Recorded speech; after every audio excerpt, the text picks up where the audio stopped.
Hero Forge had a We're discount now recording. for premium plastics.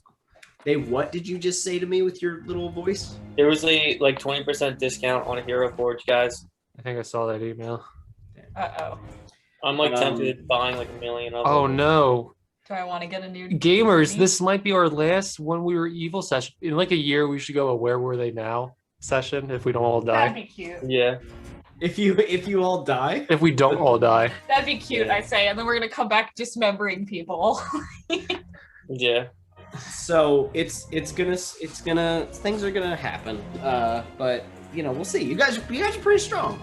But Esther is dead, so there's That'd that. be Evan explaining things. All right. Can you guys hear me with the music? And can you hear the music? Yeah, I think it's actually a good level. If it starts fighting for you again, we'll let you know. Because Well, if it sometimes it fights like for me, that's starts good. I like creeping over your voice, and it sounds like you're talking in the back of a wind tunnel. Oh my god. That dog smells like I know. death. I know. That dog's farts could kill a person. I don't know They which are one it is brutal. either. He goes Amanda. We gave our dogs, so we bought at the market, we went on a whim, we bought some Wagyu beef, and we tried some Wagyu beef tonight, and it was fucking great, but there was a lot of it, and I couldn't finish it, so we gave a little bit to the dogs, and they were like it was like Done. crack to them, they fucking loved it, so our dogs have eaten Wagyu beef.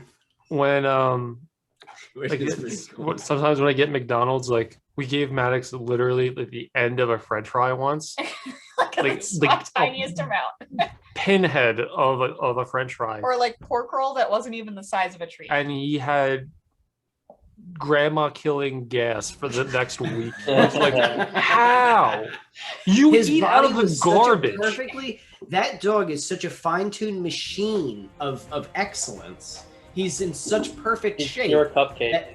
that just a grain of sand could destroy That's it. like all, that's like if Dennis Reynolds was trying to say that, I'd be like, all right, he's a younger guy. That's like Danny DeVito saying that. Though. It's like I'm a well-oiled a machine. well-oiled machine. Yeah, well, oily, but He's like a little barrel. You can it looks like you could just roll him. I love him so much. Weren't we just calling him a barrel the other day? he's a barrel of potatoes. I thought we were talking about Danny DeVito.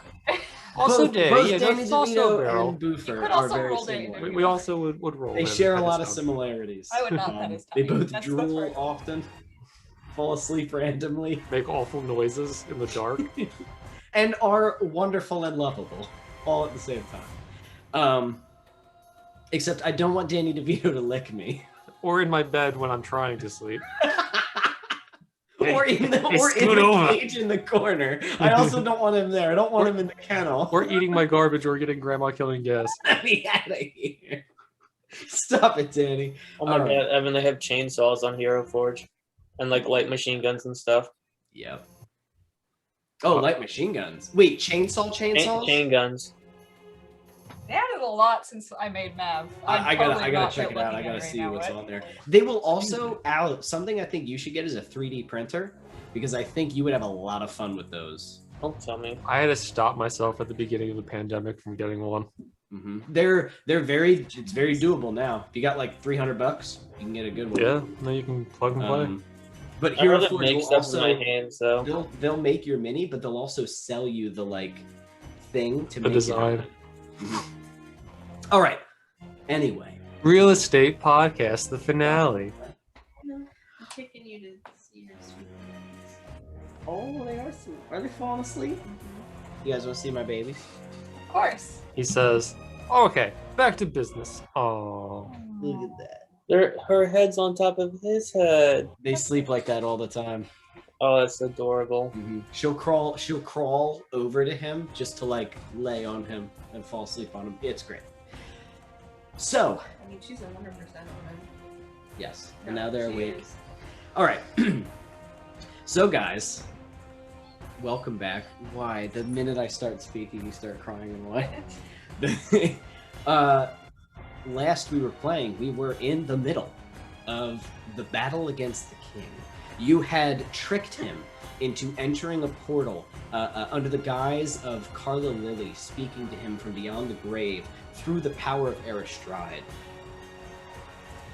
with hope in his heart, he entered the portal, only to find that it was her decapitated body flopping around with the headhunter directly behind it in a unicorn ballistic suit with a radioactive assault rifle. This game did get off the rails, didn't it? Like, just going ahead and I'm just saying it right now, like this, I've just now realized just how far this went from, okay. 200 sessions in. So, having set up a trap for the king, you unleashed hell upon him. Bullets ripping, bombs going off, and he withstood it all, weathered the storm, and then began to fight you. And putting up a decent fight, but against pretty terrible odds, you guys are beginning to really stack the cards against him. You have destroyed many of his little defenses that he had on himself, essentially ridding him of all of his cool little toys, which he was using against you. I think most of these are actually gone, if I'm not mistaken. Cleansing Diamond? Oh no, the Cleansing Diamond was very close. I'm sorry for the dogs dropping their toys. It's very loud and terrible. But he, the king, began to get a little bit more serious, flew towards Oestre, and speared him through the leg with a terrible amount of damage. I flexed and busted out of it, though. You did. And then you were hit by a rocket launcher from one of your own goblins, which that's what sort of put you down. But then you woke back up. And I can't remember if you were pretending to be unconscious or not, but we'll get to that in a second. And from the ceiling, stop, Rebar, please. Please. Don't chew on it over there. Wooden floor. And from the ceiling came a portal, and from that portal emerged Garland Brighthand, the wizard who had died previously at Brightopolis, but was now here and seemed almost emotionless, very different from when you first saw him, and was escorted by 3 Planetar, which are these blue, the very powerful blue angel type people, and they descended from this portal, and he came to give aid to the king. And that is where we left off, and that is where we will pick up. We will pick up Oestre. As you are sort of laying there, I cannot remember, were you pretending to be unconscious? Or were you like, ugh, and you woke back up like, haha? Yeah, I'm on the ground. I'm eyes closed. Okay, all right. So, as you lay unconscious, the king looks down at you and turns to the rest of you as he stands. What you did out of the wall is you made almost like little honeycomb indentations. That's where Mav is hiding in one of them. You were hiding in another one. Were you hiding, or were you on the ground ready to fight? I think you were on the ground, but I can't remember. Let's say you're on the ground because I don't remember. Alex is like basically dead center of the arena with his gun ready to fight, and Astrid is down there somewhere as well. And the king turns to you all, kind of getting to the edge of this little honeycomb thing where Oestre is unconscious, with Garland Brighthand coming down, and he holds his sword out to all of you. And he goes, "Terrible 3, and friends," as he nods towards Mav's hole in the wall, as we see Mav like, and like skitter back. I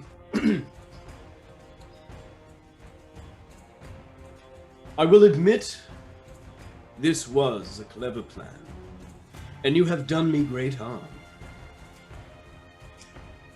and put quite a wrench in my works, my dogs. But I offer you this last mercy.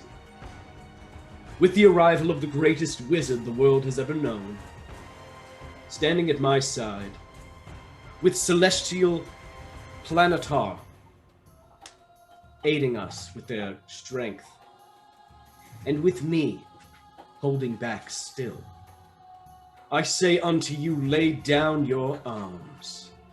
Give up. and I will ensure that your re-education is painless. And that, if it must come to it, your deaths be painless as well. But I offer you this even in death. I promise you that you will know peace. You will finally know joy in the arms of my most beloved god, Astrid. Tell me, Terrible Three, do you accept my most merciful offering? I don't know, guys. That sounds like a pretty good offer. Can I do something? Says the man in the ripped up. You can. Would anyone like to say anything to him, or would you like to let Esther do whatever Esther wants to do? I'll let Esther do You whatever, can do whatever Esther you wants want to to do. do. Just to remind, I can't remember what the spell is, but Yes. I cast a spell on Esther, where they have to make a wisdom check. Sanctuary?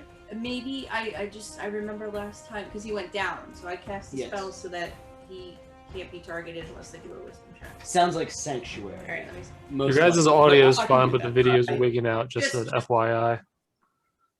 Whose audio? Our audio? Your audio is fine, but it just everything slowed down for a second. I'm just giving us a warning if Okay. I think absolutely let me know when that happens. Feel free to interrupt me.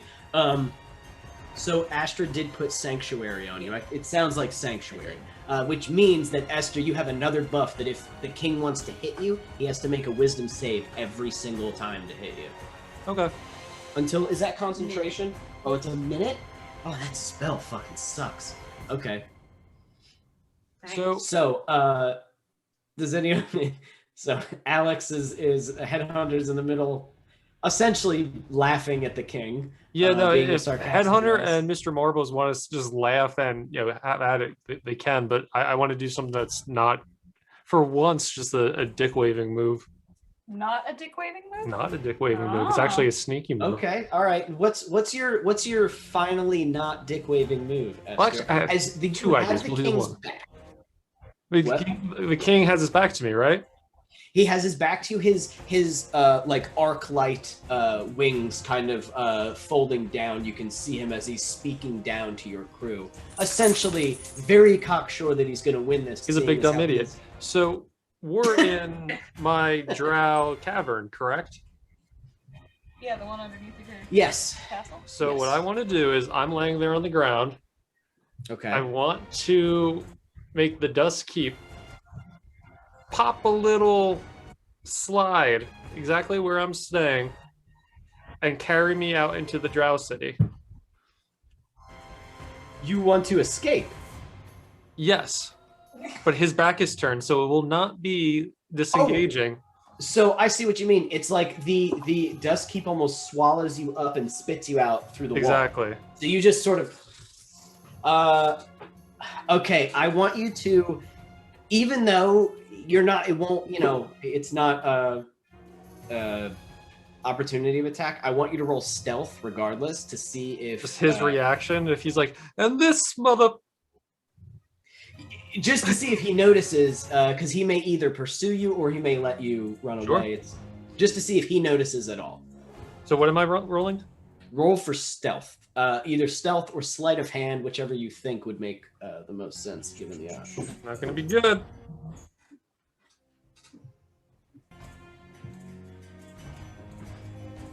Come on, you fucking thing. Shouldn't have done this. I'm gonna buy this. I shouldn't have done this. 11. 11? With advantage. I'll give you advantage because his back's turned. Yeah, I'll give you advantage. Yeah, it's going to be 11. It's still 11. Okay, let me just look at his. I mean, his back is turned, and I'm falling into a immediate shoot. So unless he starts Yeah, I'm like using his passive- his passive juggernauting through my walls, I get you. I get you. by all means, we can proceed with that. So he goes. So he looks around, and as he's speaking, we see Esther kind of the ground almost kind of swallow him up as he goes. So silence and jokes. Then you choose death. I shall begin with. You're just gone. Do you want to do you want to have you flipping the bird right before you go, or do you really just want to fucking vanish from this guy? I want to vanish, but if he must see me, then yes, I'm flipping the bird. But Yeah, sure. Okay, we're gonna say because his perception technically beats what you did, so he did see you. So he just sees is it almost like Homer sinking into the as you flip the bird to him, and he goes, "Run while you can, Raven. I will be back for you." And he called you by the wrong bird, which is kind of embarrassing because everybody else has been calling you a crow. that speaks more about him than it does me. Yeah, it's pretty insulting. Then he looks down and he says, now, I do not remember where we were in the order. Do you? There's something else too. Oh, Astrid just went with all of her monsters, so we're back at the top of the order, yes? Yeah, I think I was the last person. Mm-hmm. I can't remember from last game, but there was something with a type of attack that we figured out that we could use against him, and I want to say it was like force damage or something. Do you remember at all? Well, you can use Were we- everything against him. Were we talking about destroying the gems and stuff? We did destroy one of them. You right? destroyed one of them, the prismatic shard, which was the thing that basically stopped fire, cold, lightning, poison, necrotic from even touching him. All of that's gone. So everything will at least hit him now. All the other gems are damaged. Rebar, stop eating cardboard. Stop eating cardboard. Stop it. I love you. Get in here. Stop eating cardboard. It's Yeah, shut the absolute door. fucking goo. Get into bed. All right, I apologize. So yes, what you realize now is that all of those elements are now an option, but force damage was something that the prismatic shard did not stop. I remember. But it stops like a ton I of tried to them. look through our thing to see what my last spell was because I can't remember what I did, but I just remember it came up that we figured out something that will hit him at full damage. I just don't remember what it was. Oh, at full damage? Yeah. But when you know how you can see the history, Yeah. I can't see what it is. So there's nothing that will hit him at full damage. If I did allow that, then it was some kind of mistake because there should be nothing that will hit him at full because of that thing that keeps glowing underneath his armor on an X. Okay. All right, but top of the order, the king looks down upon you and goes, "Very well, Garland, do what you must." And the wizard, descending down from the ceiling, goes, "Thank you, my lord. It shall be done." And he holds out his hands, and you see him as each of his hands sort of glows red hot and surrounds with almost like a cosmic kind of, it almost looks like a window into the stars behind each of his hands as he opens up what looks like several other portals above him. And from them, not reinforcements, but something pretty bad. Pee-hole spiders. What? Pee-hole spiders. No. What emerges from these are huge, flaming balls of rock. Just come soaring through. Meteors pulled from space itself to be flung at you with horrible force. He doth target Alex specifically because he's in the center and he's like, "What's up?" Headhunter and Astrid, you two are going to have to make a dexterity saving throw for me, please. And I can tell you what the thing will be. It's bad. It's 21 is the save DC. It's pretty bad. I saw a 1. What was that? Okay, so that's not good for you. It's not a natural one. And Headhunter? I'm gonna use Indomitable and re-roll. I rolled a 5. Okay. Luck? Let me see. Hold on. We thought Evan was being naughty. We thought you rolled a 1. I got a 10 plus 5. Ooh. This is saving throw, right? You got a 15? Yeah. Not enough. So you guys are gonna. No, hold on, I get to reroll. Okay. Suck it, Trebek. It's a 14. Nope, you gotta beat a 21, unfortunately, because It he's is a level 20 space wizard. meteor. It He's is a level a 20 space wizard. meteor. He's a big bad boy. Big bad boy. So this is gonna be pretty terrible for you two. He is not targeting Mav because Mav is in the wall. Some trees. So he does not target Mav. He's gonna hit Mav with something else in a second. But are you guys ready for this fun damage? Okay. So it's gonna be. No one likes you, Evan. It's gonna stop. It's gonna be. Now remember, Alex, you do not take this damage until your armor's health is gone. Alright, where's my armor? God bless the Have you panda. been keeping track of that? Unicorn? I did last time. I was the panda. Do you have? Okay. Do you have it anywhere? Oh shit, where was it? If you don't, we'll split the difference and say that it's at like 50 because it was No, 100. it wasn't at 50. What was it, at 200 to start with? Uh, I have. give me 2 seconds. I'll find it. Oh, fuck, I'm not even in my character anymore. It's just, I'll find I'm it. never selling this fucking thing. You Potato know, chips. Go figure. on the character sheet. Taking advantage of the Unicorn. chip shortage. Unicorn ballistic armor. It had 150 health. I'm at 130 because I have 130 health written down in my notes randomly. Well, there you go. We'll say that. So 130. So- Probably not going to be anything else. So while this is happening, you yourself are immune to almost all damage except for like psychic and stuff, but all the physical shit. So you're going to be immune to this, but your armor will not be. So your armor's going to take this. Yeah. Amanda, you're also It'll going be to. a wall of fire, and then Headhunter standing there naked. Naked. It's going to be bad. It's gonna be Unicorn mascot costume, and then me just naked and smoldering. Let me make sure that I'm doing this right. A creature takes Doubtful. good that much and also that much. Good. Okay, so you guys are going to take 71 fire damage. Now, you are resistant to fire damage, so cut that in half. And 66 bludgeoning damage. You are also resistant to bludgeoning damage, so cut that in half. Aren't I resistant to some shit? 66 or 6d6? 66. 6 damage. Wow. And I 71 would have one-shotted me full health. damage. Yes. Well, I do Good have honor. game. He can't be hit, right? No, it's not hitting. It's not hitting Esther. Esther left. Yeah, I'm out of there. Later, bitches. What about? Is it just me and? It's just you and Alex that it's hitting. Oh, And also Mr. the fucking Marbles with goblins 2 are chain gone. guns. Those goblins are fucking dead. They are. Amanda, remember the spider eggs too. You have them though. You what? Okay. The spider They're eggs that we coming. got from Phalanx? You say they're coming.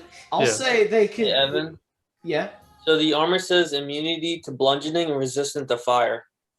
You are immune to the bludgeoning and you are resistant to the fire. The armor takes everything. The armor takes everything and gets ripped apart. So the armor is definitely destroyed. The and I armor basically just gives you 150 temporary HP. But If wait. that, yes. How? But if he's immune to bludgeoning, right? Yes. How would that matter though?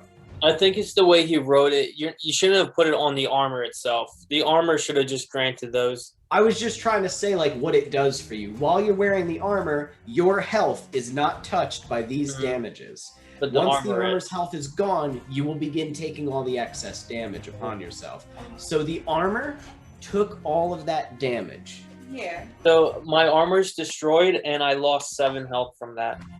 Then look at that. It would have fucking probably wiped you clean, but instead you're good. That's the point of the armor. It's basically to just make you a little tank while you're fighting. So you get one shot. boom, blown across as the unicorn armor is like fucking sundered and destroyed. The head of the wasn't- unicorn this is was one just of his smoldering. 9th level spells though. This is one of his big ones. As he turns to Mav, And I don't think he's going to want to use one of those because that's a little bit too much. Let me see what I can do to not get hit by this. He is going to turn to Mav, and I'm going to... Wait, I thought Mav was hidden.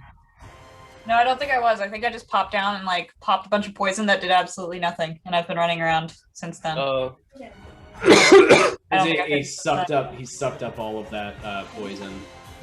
Okay, he's gonna look to you, Mav, and he is going to attempt to banish you. Can I uncanny dodge it? Get near your dog. You attempt to send one creature that you can see within range, so he's just like. If I'm near my dog, if the dog is near us at all times, would I be able to not be teleported away? Oh. But he can waste a banish on me. Good job. Nice job announcing your move, Right. dickbag. The dog stops any teleporting from happening, but the reason that they were able to come in is because the dog's radius is 60 feet, and they were 100 feet near, but I think you're still within the radius of the dog's... Fuck! Alright, You're well, that gonna fucked be my whole within thing the up. Okay. range. So Well, we're he even points saying to when we built you. the thing, we made sure Yeah. that he would Good always call. be within So range. what makes Garland Brighthand so terrifying is that he's a wizard who can cast 2 spells at once. That's not supposed to be possible. It's terrifying. Good game. He's a big scary boy. So he just went vroom, and basically fucking destroyed everything that's on the field. And as he like looks down with a smile, as Alex is like getting up, and how are you doing? You still have health? Oh, yeah, okay. You As expected to just Astrid one-shot her? kind of ripped into her body, but she's standing firm, and he looks over to Mav, and he goes, "Be gone with you now," and he points his hand, and you feel like a tingle, and he loins. turns to the planetars and he goes, "Destroy them." And the planetars go and begin to dash down towards you guys as they fly down to give you the business. So as they come to get you... Uh-oh, my dice. Did she hit her little head? Oh no, my baby. All right, so the first one's going to come for you, Mav. It is going to be a planetar with a huge fucking greatsword scraping against the stone as it flies at you. You fought one of these before, I believe. They suck. They're a pain in the ass. They're pretty chunky, and they hit pretty hard. So he is gonna. He's gonna roll a natural 1 for his first attack, which is awesome. I'll get him, love my that. liege. He falls on his Trips on sword. his- As he comes That's for you, he goes, "You shall be smited in the name of the great Oestre." No, as you just like dodge, and then he's gonna go ahead and swing his next one. No. What's he get? Does a 14 hit you? No. All right. Haha. He gets an Yeah. extra Okay. attack. Okay. All right. Okay. The next one's gonna go for. Yeah. Here's something that I can do to make this a little more exciting. How about I don't need that. Talia? The end. What? I don't need more exciting. We're already gonna die as it is. Well, Talia, I was gonna say, do you want to go right now? It's like this planetar tries to hit you, and now you can go ahead and do your move, whether you hit the planetar or try to throw your dagger at somebody else. Would you like to do something Is opportunity attack when they come into or go out of your Let zone? me go at it. when they go out of- leave? Okay, I'm good. I'll wait. No, I mean, do you want to take your turn now, or do you No. want to take your turn when you? Okay. Then the next planetar is going to try to hit you, Astrid. 6 plus 12. Jeff, what's 6 plus 12? 18. It's 18. Does an 18 hit you? Yeah. Okay, so he and slams you with his sword. I'm gonna use my reaction. Okay, what's your reaction? Oh, my scorpion too. He does. I have to find it, but tell me what. He does 12 slashing damage, cut in half to 6. And then...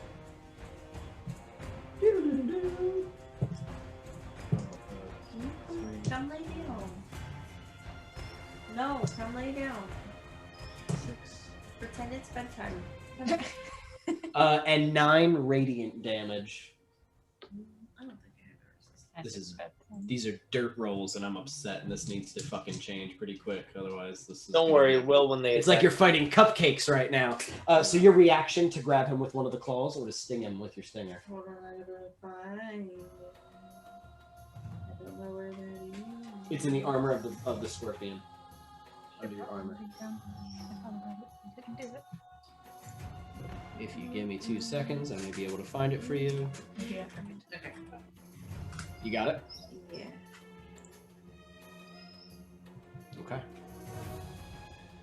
Um, By the way, this is twice per round you can do this. Do what? if you're hit by a melee. It's just when you're hit by a melee attack, it's not even a reaction. It's like you don't have to use a reaction for it. The armor can just do it if you want. She has a thing where if anybody hits her physically, her claws can come out and fucking grab them. Okay. So Give them the old. oh, I can reduce the damage by 1d6. So Okay. We'll do that. We'll do that. Okay. Make a DC 16 dex save. Very well.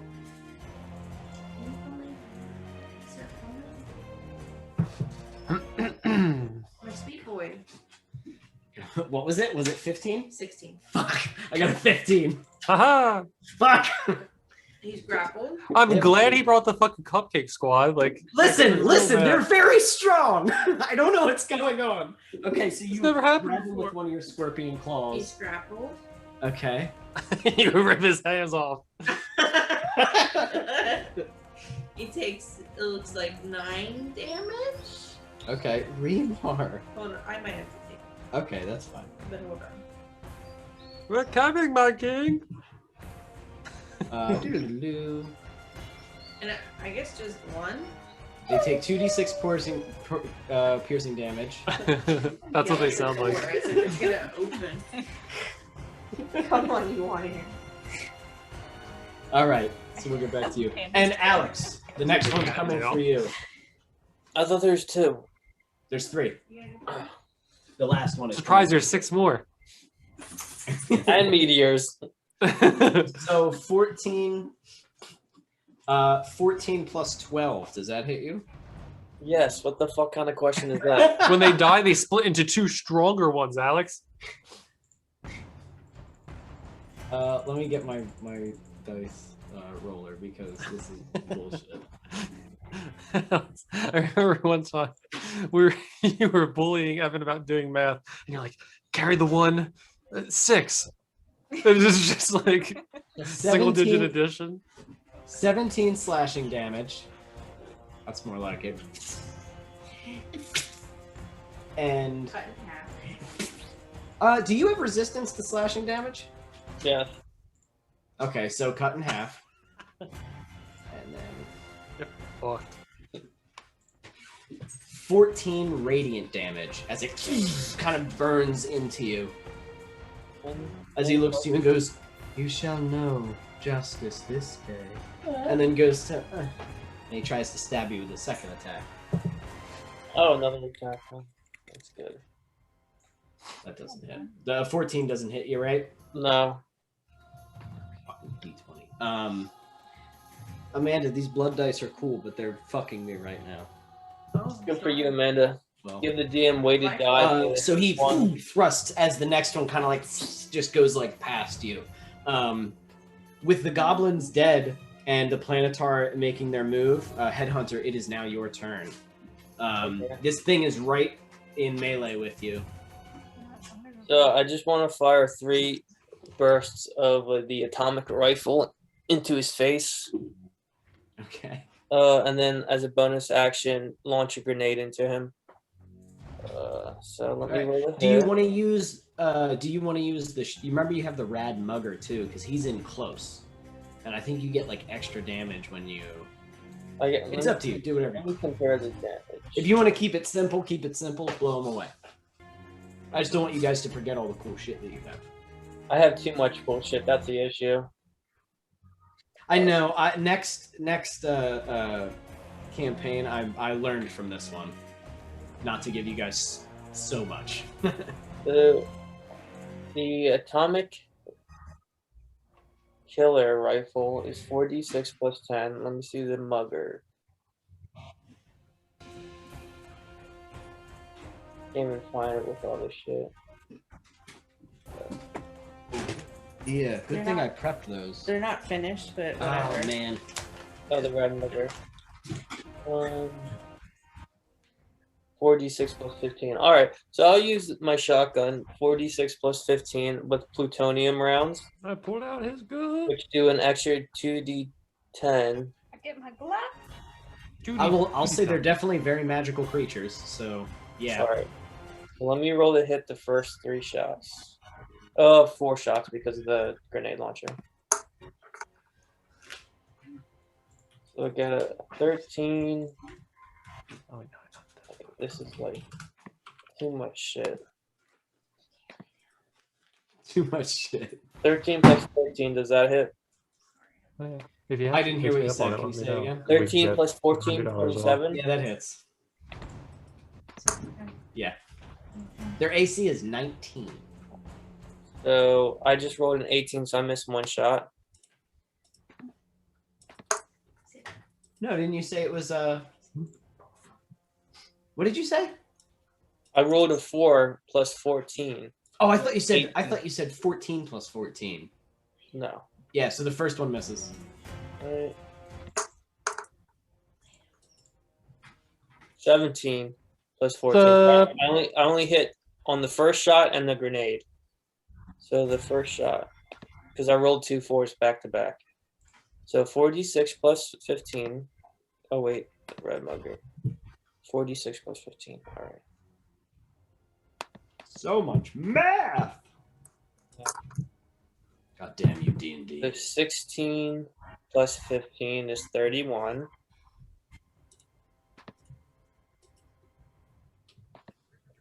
Not bad. And I'm using the red mugger, so I don't have the grenades. It's just going to be another shot. Oh, wait, I didn't add the plutonium rounds yet. All right, that's okay. Mm-hmm.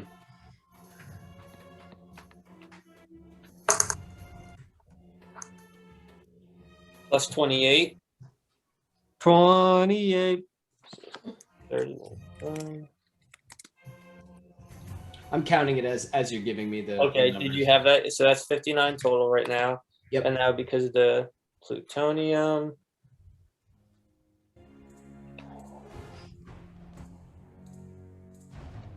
And I think shotguns do an extra 10 damage when in close range. Oh, so that would be 20. I can't remember. I'm gonna look that up right now, but I'm pretty sure. Plus 10. I mean, that's fucking a made up rule I made up, but I can't remember it. I'm a goon. So 14 for the plutonium. And let me read the red mugger. Yep, it always does plus 10 damage when within 10 feet. All right, so I'm gonna. I'm already subtracting that. the 14. The plus 10 damage. Okay. So I got the first amount was 30 something. The second amount was 20 something. I already got those, and then the plus 10. All right, and then minus 14 for the plutonium. Jesus Christ. Okay. And I think that's it. Okay. Is that all your shots? Yeah, I'm not gonna use anything. As you boom boom as he Hey, if you grapple, as you can see grapple's an action, not a bonus action, right? probably. Okay, yeah, just go on. So you just boom boom boom as you blast into him. The you can Crazy. see the plutonium, like the shredded shrapnel glowing and kind of sizzling in his blue skin as he this is a test. Penance! As he looks to the sky and holds his sword. They're religious, I don't know. The planetars are all done. Headhunter is all done. Mav. Alright, it's my attack now. Yes. I'll roll a stealth. Okay. You want to hide from the planetar? I want to hide from everyone. Okay. Full stuff. Ooh, that's low for me. 19? I think you can hide from them. Predominantly, if I had to choose someone, I'm trying to hide from Meteor Boy. Yeah, you got it.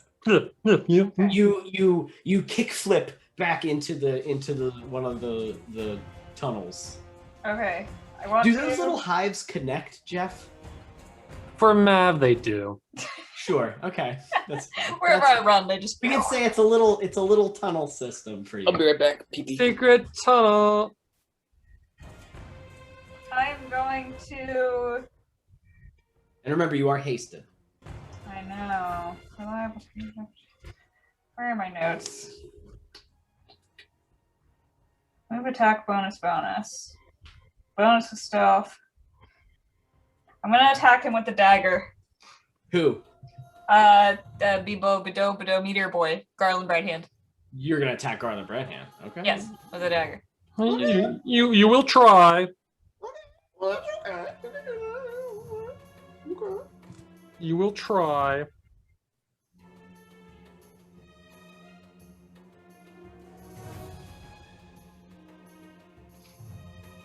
31. Does that hit him? Yeah. Yeah. Okay. Yeah, his AC is not. It's not 31. Bitch. It's not 31. No. As you, he gets hit with a dagger from nowhere. Oh. He turns his back and there's a knife disappearing out of his back. Though technically the canolith would stop the dagger from teleporting to you, but... Shut up, I'm doing math. 39. It's not a creature teleporting dick. We're not doing it. He's seeing the numbers in front of her right now. What's your plan, Jeff? What are you 50 points of damage even. I'm just leaving. How much? 5-0. 50 points of damage? That's a lot of damage. Sneak attack was 96. The dagger does 1d4 plus 8 plus another 3d6 of damage. That's a lot of damage. It's a lot of damage.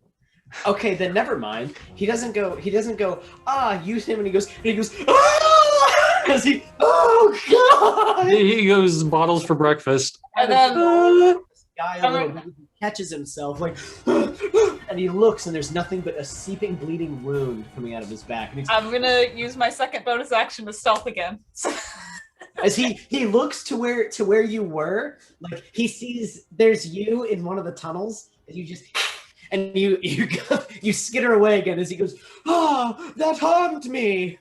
And my stealth roll this time around is 23 if anyone tries to perceive me.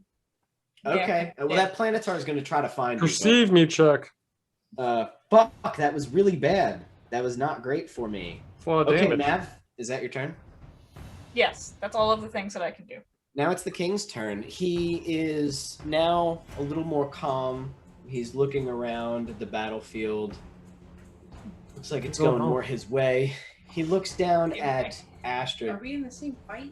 He looks down at Astrid. And his wings unfurl, and as he flies down to you, Astrid, he grips his sword and kind of twists it, and you can see that the blade was kind of glowing, this like white hot. You can see that it begins to crystallize over with this like, it looks like stained glass begins to form over his sword. And stained glass always depicts something usually in like churches and stuff. And in this, it is of course the symbol of Astrid. That is the blade in this, almost like a small stained glass window. The sword has become a little bit longer than it was before, and he dashes at you, Astrid, and he is going to try to hit you with a piercing strike, because he just doesn't like you very much.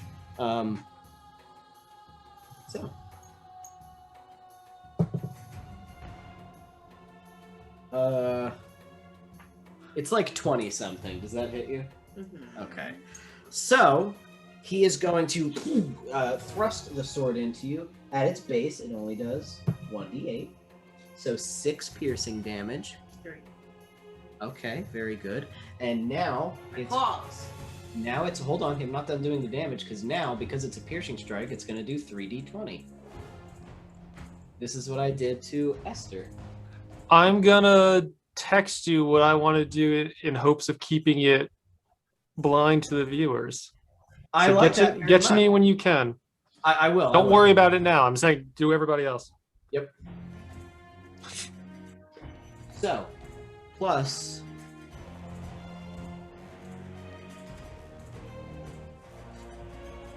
27 radiant damage into your body as he, as this kind of, I'm sorry, the base damage should have been higher because of it, but don't worry about it. I'll get that on the next one. As he shoves this sword straight into your gut, and he goes, "You are not the first bitch I have put down, beast." Did he just call you a bitch? And you're gonna try to use your claws on him? Okay. He needs to make a what? Sick. Oh wait, I can reduce the damage. Yeah, by 1d6. Go ahead. Well, you have to hit him first with the claws, right? Hey, any help? That's fine. Reduce it by 1d6. I'm not worried.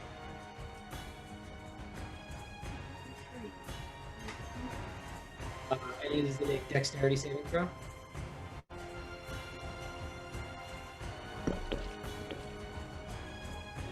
$25.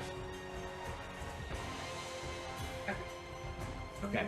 So you swing your claw and he kind of slaps it out of the way. And he is going to hit you again because he can hit you a few times, but it's not with the same piercing strike. Now he's going to raise his sword. The base damage is going to be higher because I forgot to account for the fact that it is now crystallized. Okay. Yeah, 17 plus 19 is a billion. So that's going to hit you. It's a billion. Oops. Now, I'm going to do at base. So now that is 13 slashing damage. And he is going to do Blinding Smite.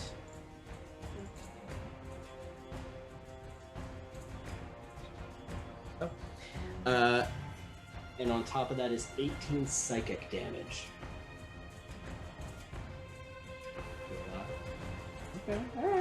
Okay. Then here comes his next hit.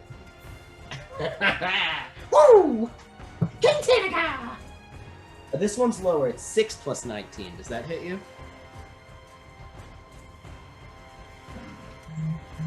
Oh, that's Jeff sending me something. Oh, yeah. 7 slashing damage. And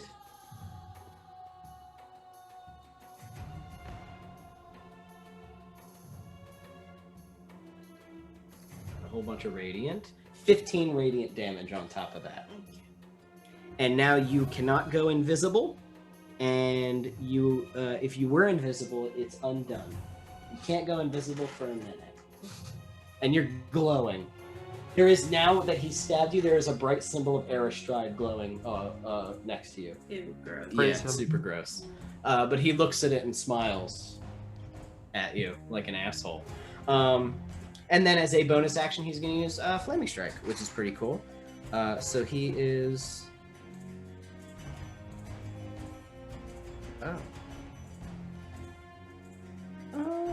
yeah, okay. So can you make a dexterity saving throw for me? Actually, not you. Alex, you there? No. Can you make a dexterity saving throw for me? I'm gonna look at you. And What is it? 10? You take 18 fire damage as just a bunch of fire rains down upon you. And 12 radiant damage as that hits you as well. Now, Alex, do remember that I think 3 times a day you can negate any magic. But only on one, like, spell. oh, I wish I knew that with the meteor bullshit. Yeah. Well, you know, I want It's not. No, it's not your job to remind me what shit I can do. Well, because I thought maybe you would want to, but just so you know now. No, I would have done that. That did over like 130 damage. I should have done it then. Meteor Swarm is like one of the most powerful moves. That's why I opened it. Okay, I need to look at what Jeff sent me. I don't know. There's people outside. I'll just mute or between. Oh wait, Evan, is it too late for me to use Indomitable? I don't care. That wasn't a lot of damage. That's not a lot of damage. Just take it. It's fine. Flame Strike hurts normally, but you guys are fucking demigods. Hold on.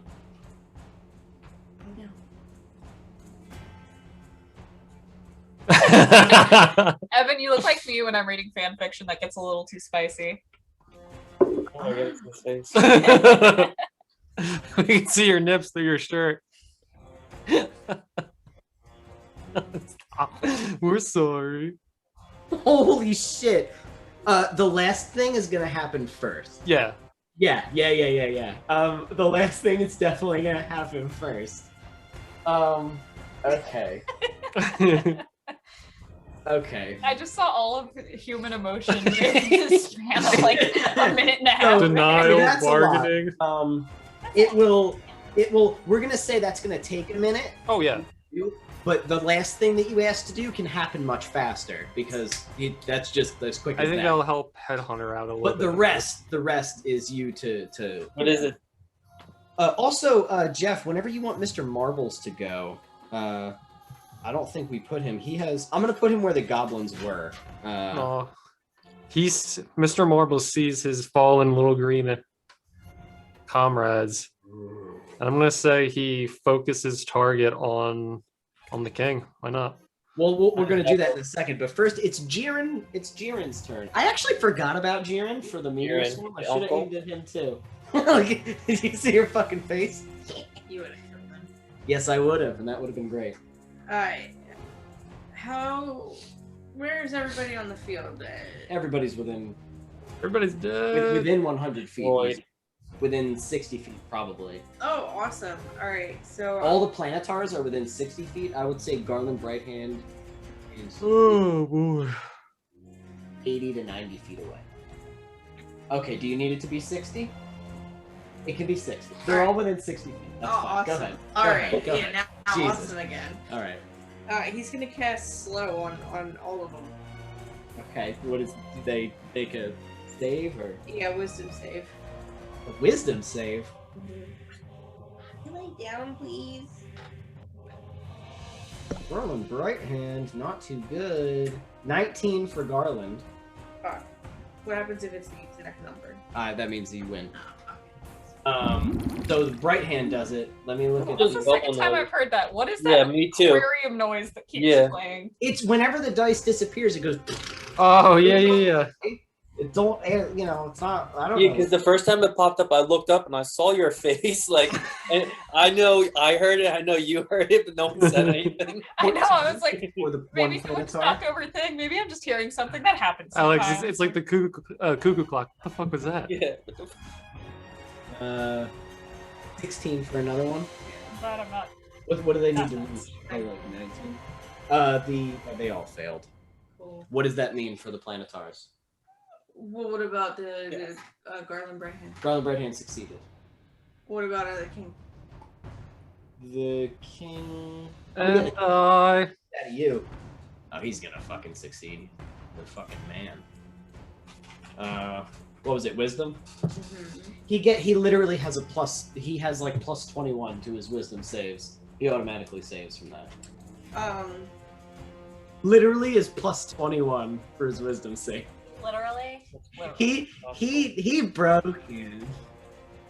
Their speed is halved. Oh god. They take a -2 penalty to their AC and dexterity saving throws. Mhm. They can't use reactions. No reactions? Fuck this spell. Hold on. On their turn, like they it. can either use one action or a bonus action, not both. They can only attack once. If they're casting a spell, they have to roll a d20. If they get 11 or higher, the spell does not take effect until their next turn. Alright. One attack only really fucking sucks for the planetars. Okay. Alright, fine. Thanks. You're welcome. Is that Jiren's turn? Oh, hold on. Fucking, he's a debuff machine. He Didn't I sucks. make a poison him. cloud too? Yeah. At one point that they're all sitting in? What? Next time we roll around to them, I made a huge poison cloud last time that they're all sitting in, right? Remember? I came down, made a poison cloud, ran around, also The made prismatic, poison. you know what? You're right. The prismatic gem kept it away from the king, but I don't think it would have gotten rid of it from the whole area. That's not what it does. It just makes him immune to it. Well, it did. Okay. Yeah, you know what? Next time it's their turn, they're gonna have to do the constitution saves for that. How's that? Sounds good. All I right, forgot very about it too, so we're Gucci. Esther, it is your turn, and on your turn, we're going to say that you are beginning to do all of that stuff. Okay, so you'll be. Do you want the last part to happen right now, though? No, that's going to be at the The intro to it all. the wizard's going to go, and then that's going to happen. Okay. I think. Can one of his stars also go? I forgot I cast. Sure. Who do you hit? Let's do Garland. Or what's the king? The king. Okay. He takes 4d12 radiant damage. Oh my god. Jeepers Oh, I creepers. have to roll to hit though. Oh, go ahead. His AC is Oh, mother of God. not huge, actually. What? It doesn't matter. It's Okay. So, Mr. Marbles gets to go. Who you aiming at? The king? Are you aiming at Garland Brighthand? Are you aiming at one of these terrible angel things? The king. The king? Straight up at the king? Yep. Okay, sweet. And his necklace. And the guns. Now these are 2 chain guns firing at once. I'm gonna roll for him, and I'm just gonna give him a +5 to hit because, Sure. like, you know. But the king's AC is actually not super great. Wait, is it? He's a spellcaster, yeah. No, I'm not. The king isn't a spellcaster. The king's AC is pretty good. No. So +5. Okay, the first one's not gonna hit. The second one does indeed. So he's gonna hit him with half of the bullets that are gonna pepper him. So the chain guns do. Come on, baby, where'd I write you down? There we go. 66.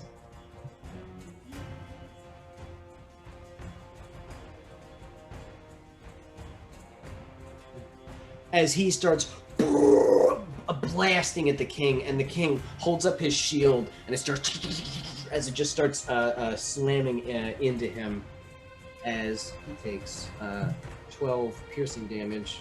Unfortunately, cut in half. So he, as he's just holding it and like continuing to like fight Astrid, as Mr. Marbles is and just blasting at him in his big mech suit. Weird mech suit. Astrid? Yeah, my turn. Yes. Okay, is using a potion Bonus action. Okay, thank fucking Christ. Alright, I'm gonna do that. I wanted to get her. Which potion you using? The supreme one, I think. Okay. Hold on. Forgot we have those potions. You want me to take that? I didn't know if he was in the bag or not. Okay, so it's 10d4 Okay. plus 20. What's d4? Triangle? Yeah. 10d4? Is that what it just Yep. said? Okay. 10d4 plus 20. They're really, really good. But that's okay. Brighthand's got more stuff. So 46. It's like Ray. Alright. God, Mav does 50 damage. That's a lot of damage. Can do 50 damage. Can if you're hidden. But you have a honeycomb hive to hide in. So, like... Garland Brighthand is the meat, right, that we fought? Yes. Okay. For him, I'm going to do another. Go ahead. Alright.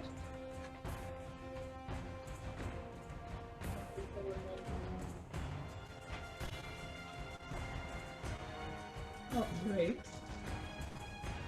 Constitution isn't great, but he does get an advantage.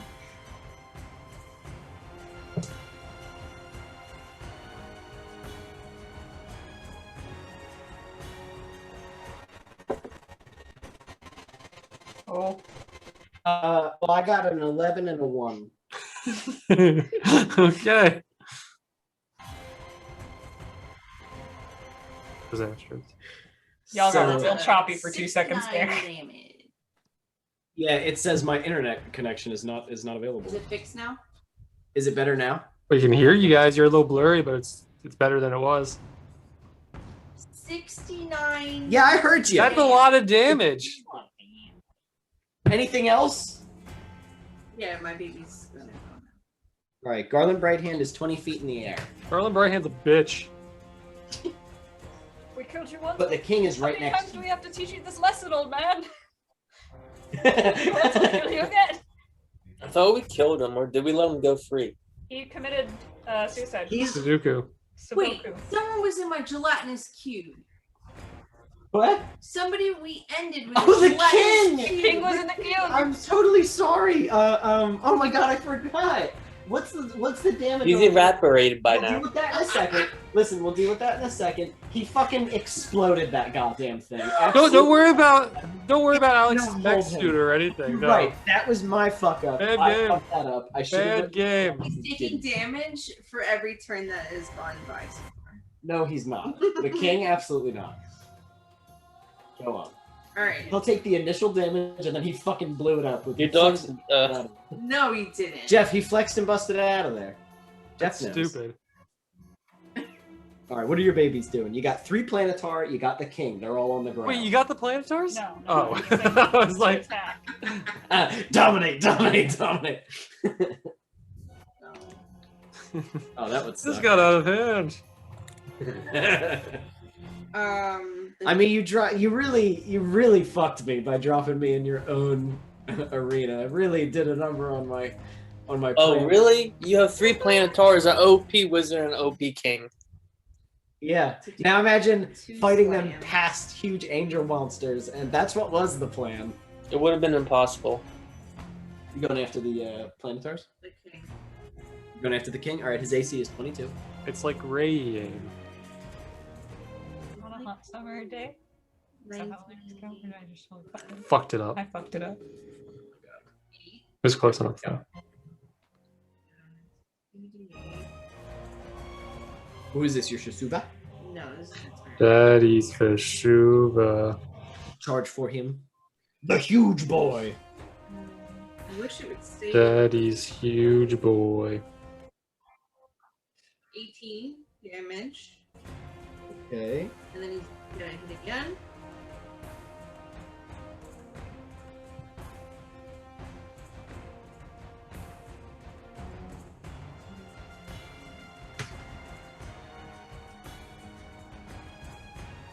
This is 20 AC. 22. The tyrant and you both take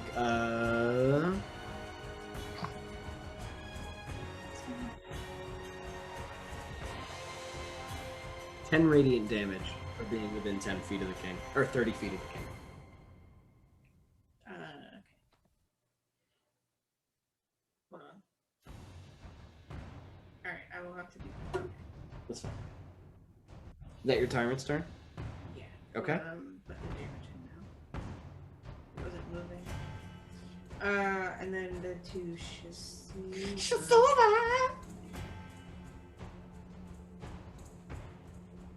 Also gonna go.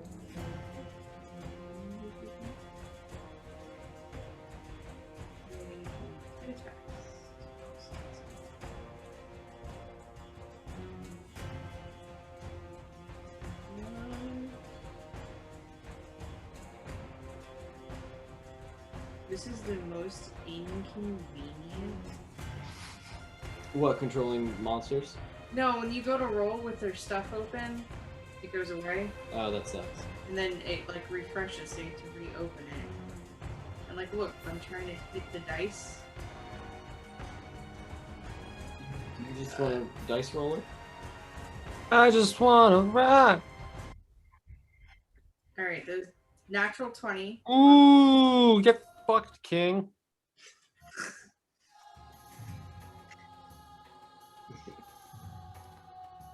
Nobody likes you, King.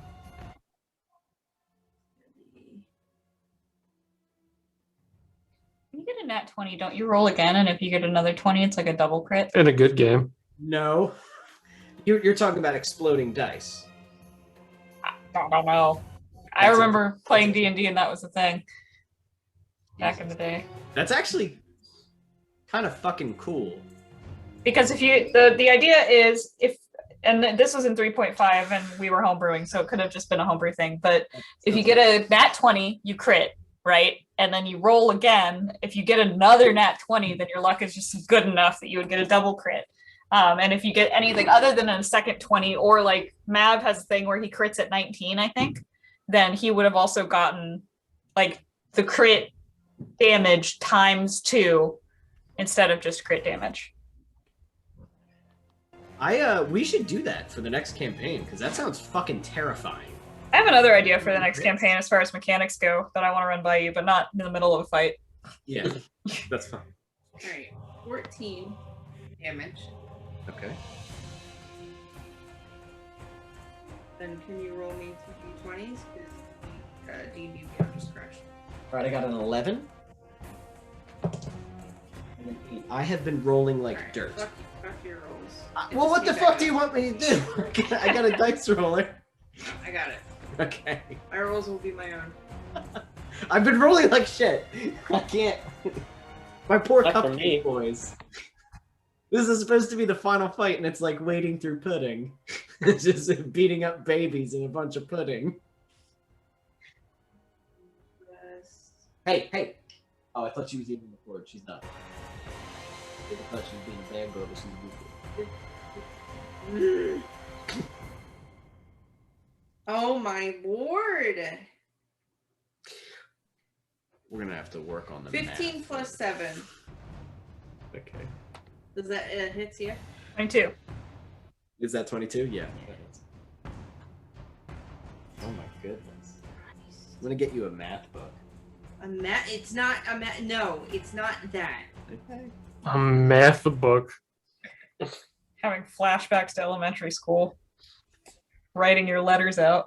Did you ever have that where it was like the long lines with the dotted lines in the middle Yeah. so that you could make the A the right size? What do you mean? I'm rolling it. Okay. Somehow a 27 plus 4. Here's Okay. That's pretty good. 31. And they take 10 as well. Yes. Okay, your Shasuva and your tyrant fucking wailing on the king as they're all just jumping on him, biting him, stinging him, the tyrant slamming down on him, doing what they can. The king is going to go ahead and use his legendary action to do another turn. Because that is how I do legendary actions for the final boss. Because, fuck it. Because, sometimes it's a bad game. Yeah. Sometimes I'm a big boy. All right. He is I'm going gonna hit the bathroom. Be right back. Okay, baby. to try to hit you again. No, he fails. What? He fails. No, he does not. Astrid, because he knows that you are controlling them, he has learned that much about you. So, 13 plus 19. What about my gelatinous cube? Your gelatinous cube fucking died. It exploded. How much damage does a gelatinous cube do? It's gonna do half of that damage. What do you want? What is it? How much is it? How much is it? I don't know. It was inside of it. Well, look it up and let me know. But right now, I'm giving you the business and giving you a good punch with his big baby sword. All right, 8 slashing damage. You cut in half to 4. You got that? Mm-hmm. Okay. And then on top of that, it is going to be. Ooh.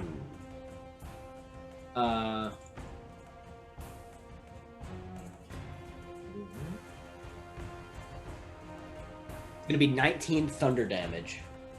Boom! As that hits. Well, it's just for you. And make a Constitution saving throw for me.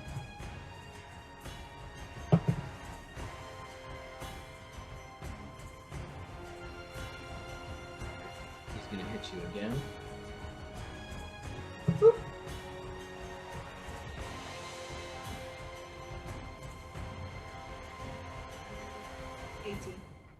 Okay, nice. The next is going to be 11 slashing damage, cut in half. And he is just going to do...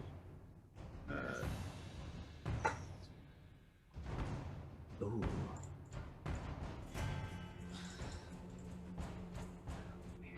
Yeah. This time, he is going to change it up. The sword lights up with a different, like a bright blue color. And you take 33 force damage on this hit. You're unconscious? Okay. I see, boom! Astrid, you guys watch as Astrid takes this hit, and finally, she stops floating, crumples to the ground, and falls. And the king raises his sword up above his head, and twists kind of the blades in his hand, and brings the sword down with his final attack. It is an automatic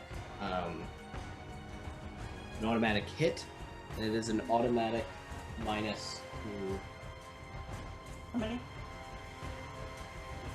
2 death saves are gone with his final hit as he slams it down onto you. And as he pulls the sword out, Mav, you see as Astrid, gets hit. And as he kind of takes 2 steps back, he raises his hand for the flame strike. What are you trying to do? Nothing. He raises his hand for the flame strike Astrid and conscious and brings it almost down. dead. Oh, fuck. And without being able to defend it,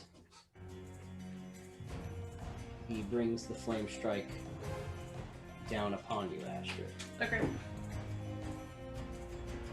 for the final death save. He's destroyed your final death saving throw.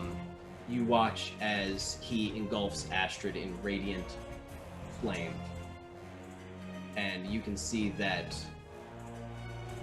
all sense of life leaves her. Most As- of this been gone.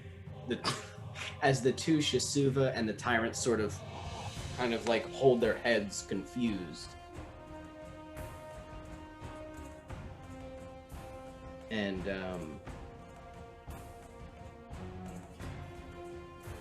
you look down, the king looks down at you, spits on Astrid's body, and goes, "You should have surrendered, beast," and turns and holds the blade to your pets. And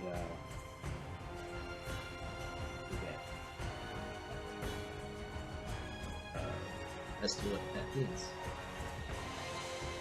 Is now the top of the order, and it is Garland Brighthand's turn. He casts some sort of spell on himself, Healing. and then what? Healing. Oh, Oh, fuck. Oh, I never mind.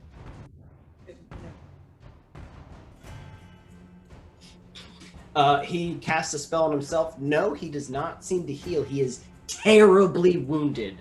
Whatever Astrid did to him, blasting him with that beam, he is capital F fucked right now. Like, and he touches himself, and instead of healing, you see it like he looks down at the king, kind of looking around, sort of nervously. But whatever he's done to himself, he looks a lot more calm Correct. than he did.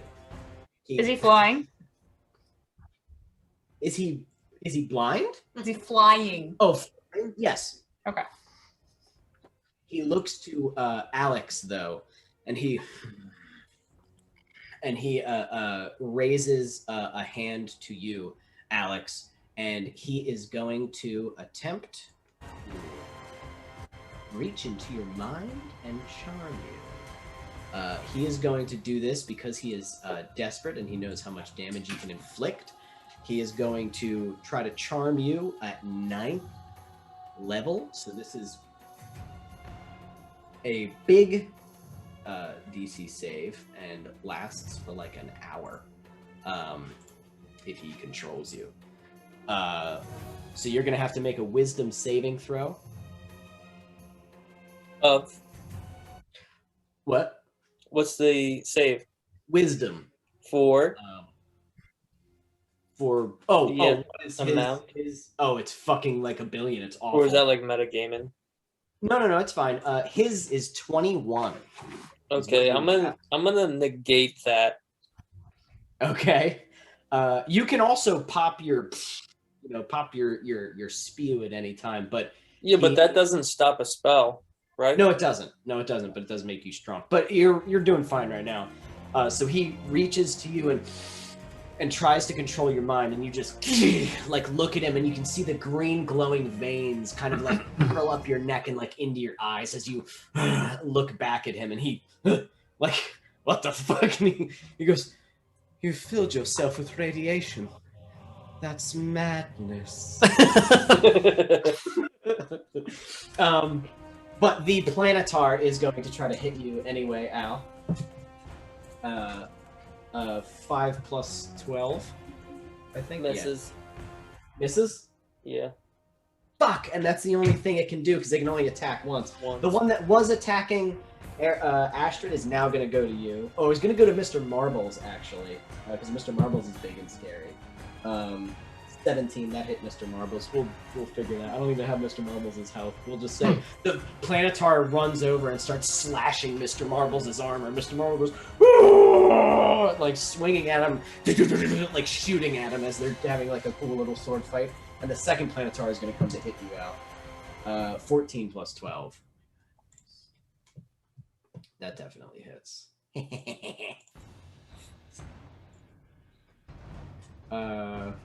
14 slashing damage.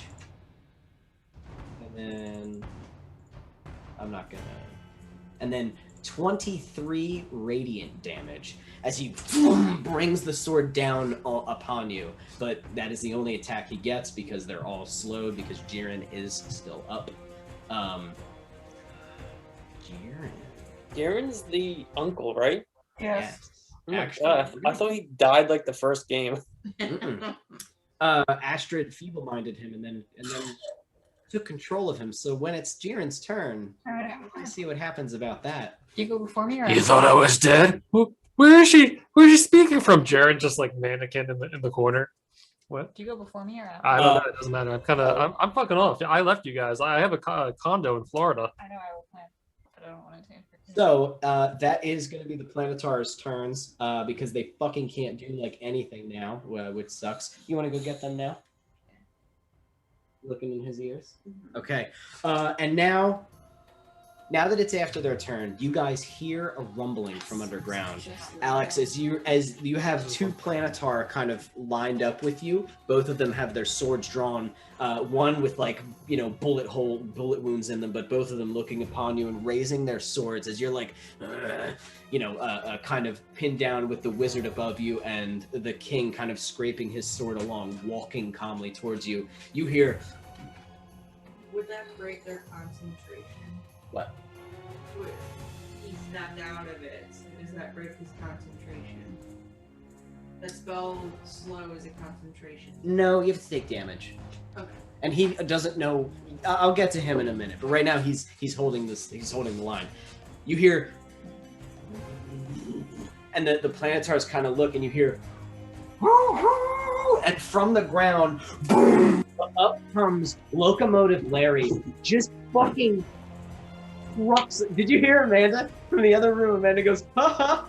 And he fucking truck slams one of the Planetars from underground, and you can see that he ran up what looked like a ramp, and you can see the ground slowly close under as you see the Canalith like as the ground and closes back over that to cover the Canalith back up. But the Planetar gets tossed, kind of flying backwards. Even though it has wings, it gets slammed into one of the pillars.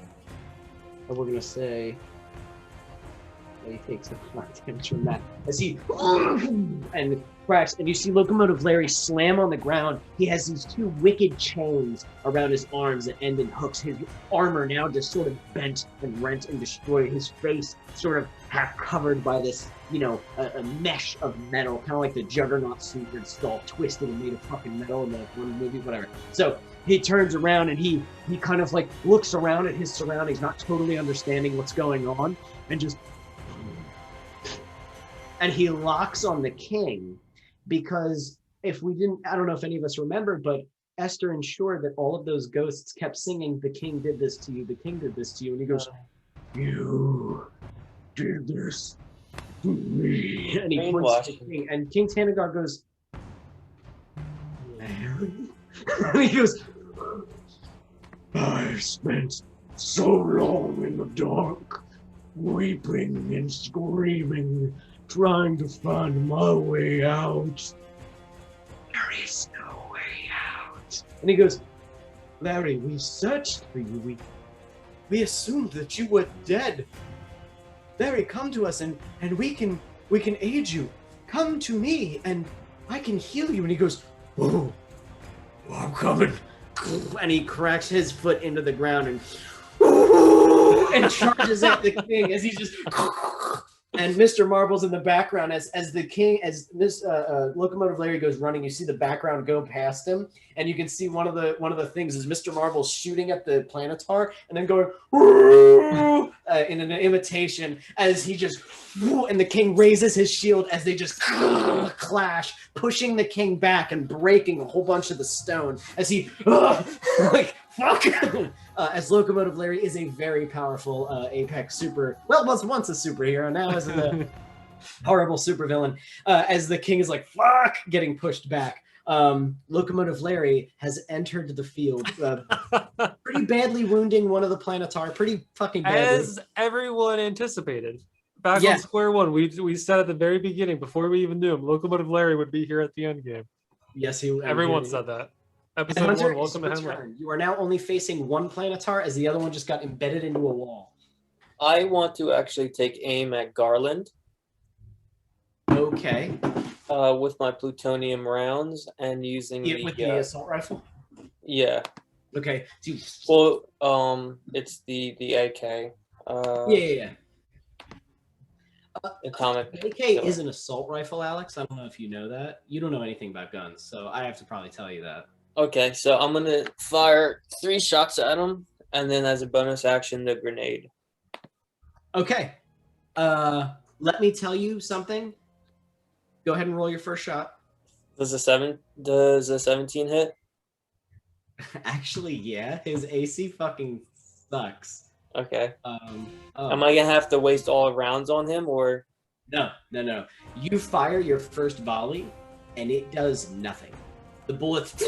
Oh, shit! Are they plutonium rounds? Yes. Oh, they are. Okay. But the spell is... Okay. You... And you can see as he kind of backs up, and you see him go, huh. But he has to roll for concentration to hold the spell. He is under the spell Invulnerable, which makes him literally invincible to all damage, but it's a concentration spell. So this ammunition ignores magical resistances I know. and deals damage to magical barriers. So this is a magical barrier, essentially, that you are damaging. I kind of consider Invulnerable as almost like a skin, almost like Sanctuary, but like way better. So like a skin-tight suit of you can't touch me. That's how it makes sense in my brain. So I'm gonna say you fire at him, and he goes, and you can see it, and you can see like green cracks across his skin as he looks to you like, oh. And he has to roll for concentration. So tell me what the damage is.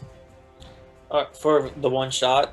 Yeah. Because I didn't roll for the rest. So the first shot, let's say 4d6 plus 10 plus 10. 46 or 4d6? 4d6. Okay, go ahead. And the total amount. Plus so 20. 36 damage total. All right, that's not great. All right, roll the second shot. As he. That's a 19, which is a critical for me. We're rolling on ZB at a 20. Well, this is just for the second shot. I'll add this up first, so it's not so chaotic.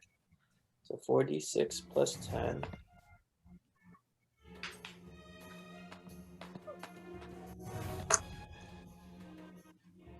$17, 27. So let's see.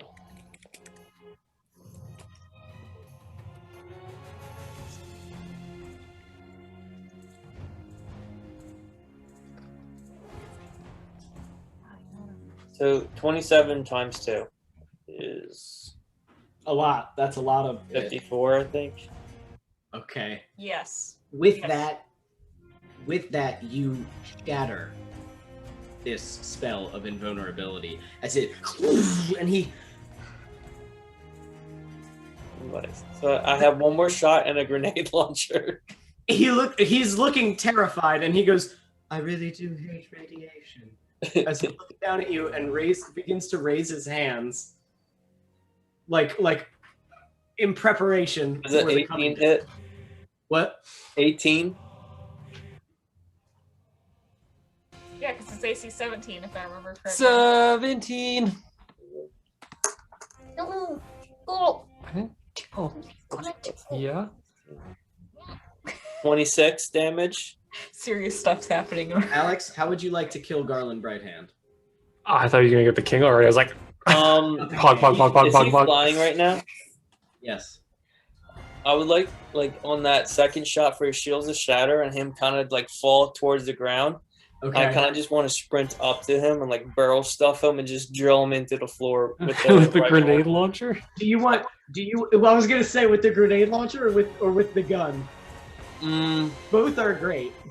I think the grenade launcher is more cinematic, so maybe not charge him. Because the way that those work, I'm pretty sure they're on like a chart, like a timer. So it'll go like, and then it'll go on. Like that's kind of how they work. Okay, I'm pretty sure. I like that better. So you, as he falls and he hits into the ground, as he looks to the king, as the king like pushes off Locomotive Larry, and the king looks to Garland and he goes, "Garland, no!" And he goes, "I am sorry, my lord. Perhaps he will forgive me." As you fucking take it and go, as the where does it go? In his mouth or like in his chest?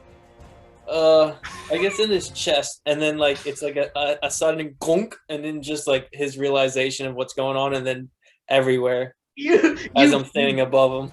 You look down. Now this wizard, who has been alive for 200 plus years, one of the most powerful wizards, most likely around right now. Not anymore. Can cast a litany of spells. A little mad in his mind, but a brilliant and powerful wizard. He's chilly. Looks up at this human who is riddled with radiation. Guard missing a tooth or two from an angel hammer to the face. And as you look down at him with the crazed kind of glowing radioactive crackle in your eyes, he sees a tiny, glowing, bright golden jackalope peek over your shoulder as he looks down at him. And you, I don't think, say anything, Alex, as you just like go to pull the trigger, and Vonus goes, "I'm gonna fuck with him," and then goes back in the thing as you see, and he looks down at this hole in his chest with a little bit of metal sticking out, and he goes, "Does this mean that you're showing me mercy?" and just fucking explodes into a fine mist, just all over you. You're the scrapped, broken remnants of your unicorn armor now completely just pasted red. And you get his blood all over your face. And you hear Vonus go, "That's why I ducked." As he just... Did Vonus say you shouldn't have fucked with them? Yeah, shouldn't have. like, oops. I mean, it's fair advice. He's your buddy. But he goes back in the pack, and Garland Brighthand is dead. Again. The redeadening. You, Dead. with his death, Headhunter, you suddenly like and turn around to like face the rest of the fight. As you pull your gun around, you are no longer in the arena. Instead, you are face to face with Draxia. As she looks to you and she goes, like right up in your face, "Well, I didn't know it was gonna be you, but I am so happy it was. Tell me." And he kind of brushes your head around. "How can I help you? You are given a boon for delivering unto me another death. I didn't get his head, but he has no more clones to jump to. So tell me." Clone. Amanda in the back, taking through dogs. So tell me, what is it that you want? I need Astrid back alive. No can do. She's a lich, and, well, there's more to her. But I can promise you this. He will not see you as an enemy. Or any of you. The king? Oh, she'll see the king as an enemy. For real. That's gonna be great. Can you But none of help you... us kill the king? What? Can you help us kill the king?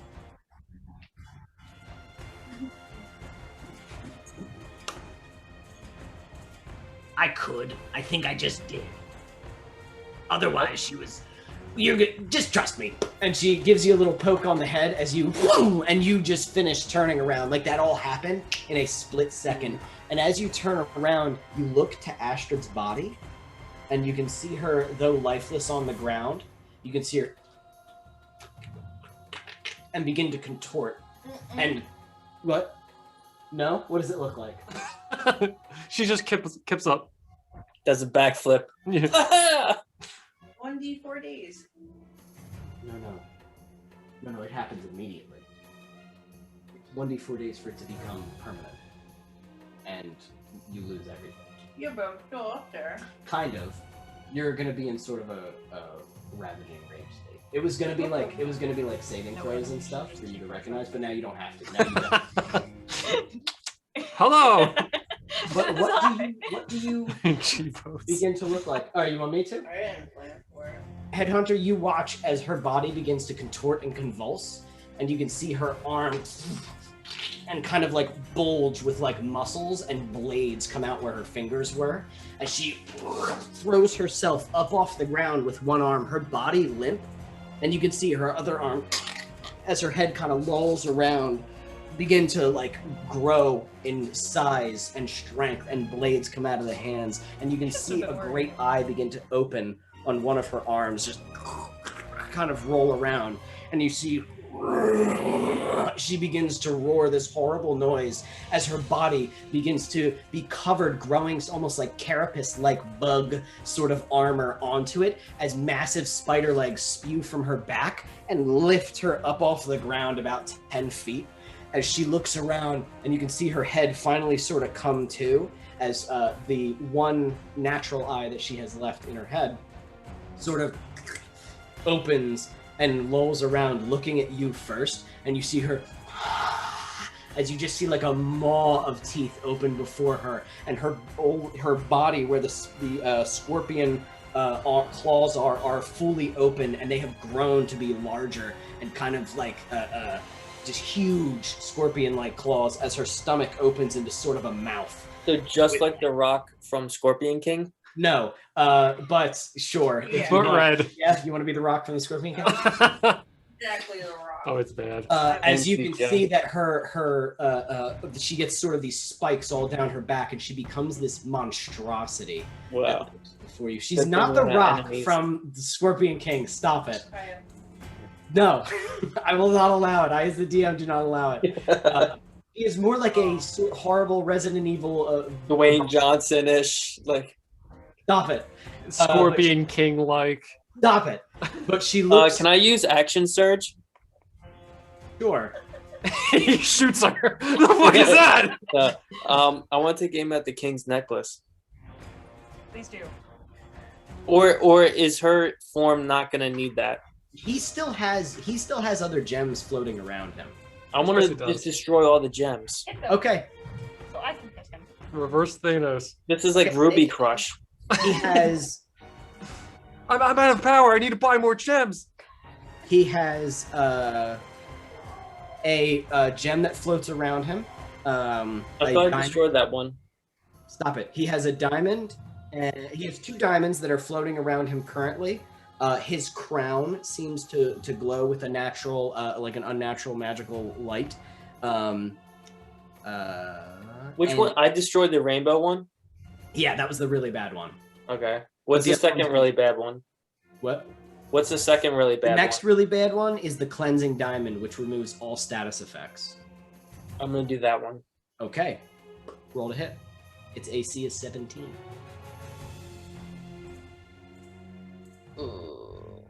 Or should I? You know what? Instead of shooting, I'm gonna charge him and attempt to grapple him while releasing my. You'll have advantage because what's his face is there. Okay, and I want to release my radiation overload while So grappling. he has to make a strength save. Yes. Oh, Con. You, right? No, it's Well, strength, we're doing the grapple first? it's strength versus athletics, I think. Okay, so what do I roll? I think you make an athletics and he makes a strength save, Okay. but I can't remember. All right, I say that's fine. 25. That's a nat 20. Let's just. And what's my athletics? I got a nat 20 no matter what, but abilities, athletics, plus 12, so 32. Does a 32 beat 25? The what? Does a 32 beat 25? Yes, it does. He's going to use a legendary resistance to get the fuck out of that because he is not about to have you take it down. So that was your action. You try to attack, but you release your radiation overload on him and Locomotive Larry. Does that do damage to him? The overload? Yeah.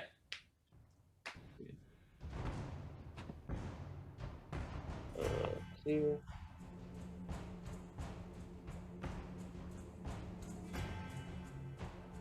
DC.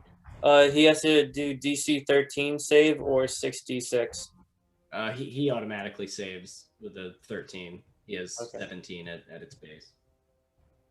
All right, and is he at disadvantage now, being irradiated? No, now he just won't be at advantage. Okay, he had advantage to begin with. Pretty much All right, on I it. didn't know that. All right, that's So- the end of my. Yeah. I wish I You know, had I'm that. just gonna do my healing surge then, since it's. Nobody has advantage against me ever due to a feat that I have. I don't get it. Nobody has advantage against you? Ever. That's fucking awesome. All right, thank you. Remind me when we go. This is the last battle. What am I gonna remind you for anything? That's true. I'm just gonna use healing surge just for the shits and giggles. You can go on without me though. Okay. Go on without me. Mav, it is your turn. Okay. The king, there's still three Planetar, and they are recouping themselves and moving I forward. can win. The king is currently sandwiched between Headhunter and Locomotive Larry. It's not looking good. If I hit him with a blade, will it hurt him? If you throw it at him, If I hit him, if I attack him with a blade, not even throwing it at him, if I attack him with a blade, will it hurt him? if you attack him with a blade, yes. If you throw it at him, he can bounce it back. I'm sorry. Okay, that's fine. I wasn't planning on throwing it at him. I am If you stealth. walk behind him and fucking. I am stealthed. I want to haste myself up into the business, use my stealth attack with my cautious dagger. I actually have dual wielding, and then hit him with the coil bone with 2 charges. Yeah. Yeah? Okay. Just don't throw any of those at him. Don't I'm not throw throwing them at him. No, don't worry about that.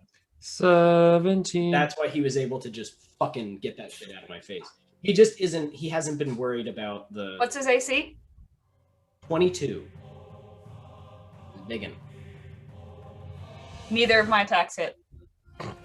Sorry. It was 18 and 20.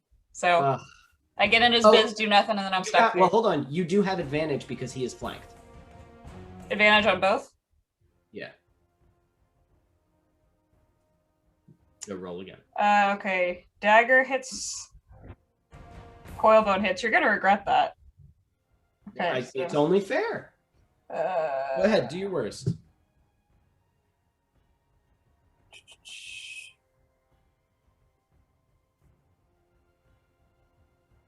I'm gonna give you the stats, the strength of. I get a calculator going. Because these are big numbers, and I don't. Thank you.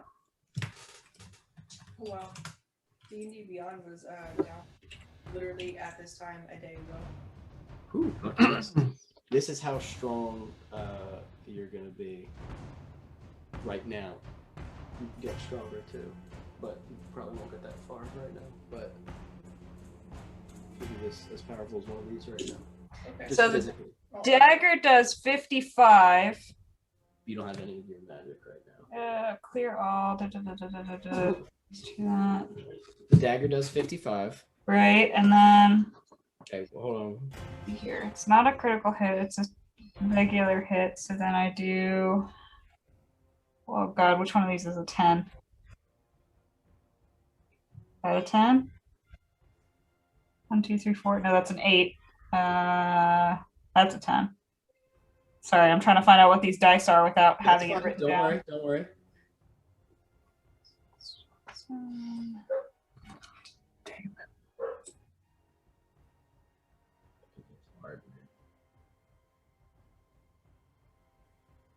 I think when they're flanked, you get sneak attack on every attack too, if I'm not mistaken. That can't be right. That sounds way too OP. That might be right.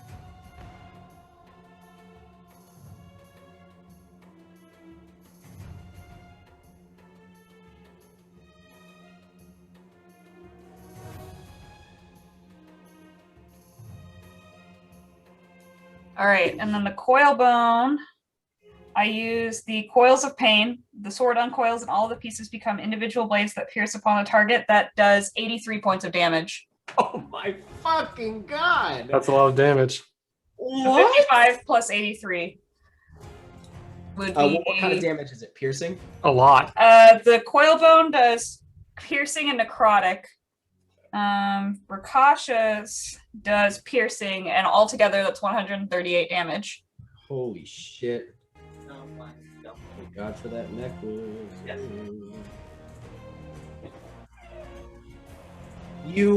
As you fucking come up with the Rakshas's dagger, you fucking like pierce him in the side as he like swings his sword as you back up, kind of take the rapier, the coil bone, and as you pierce him in the skin, you can see all the silver and bone that make it up go and kind of like drill into him in these different parts, kind of going past his armor and trying to dig into like pieces of him as he's like as it's just jamming into his neck and his arms. Yeah, that fucking did a lot of damage. I'm gonna use my second bonus action to disengage and get the fuck out of there. Oh my god! All right, you fuck. So he swings the sword as you just, and you're gone. You just bounce. You just fuck it off behind him or something. Okay, is that your turn? Yeah. Okay. The king. He looks around. That's bad. While being sandwiched in between two big dudes. Hey. Oh, you said you looked around. He's looking around. He looks around. He looks at Headhunter, who's kind of like getting bigger as he's still like Bane style, getting larger with fucking veins coursing through him. He looks to Locomotive Larry, who's just like this drooling death machine. He looks to where he sees Astrid rise back up as some sort of monster, and he She is very pretty to me. And he looks to his sword.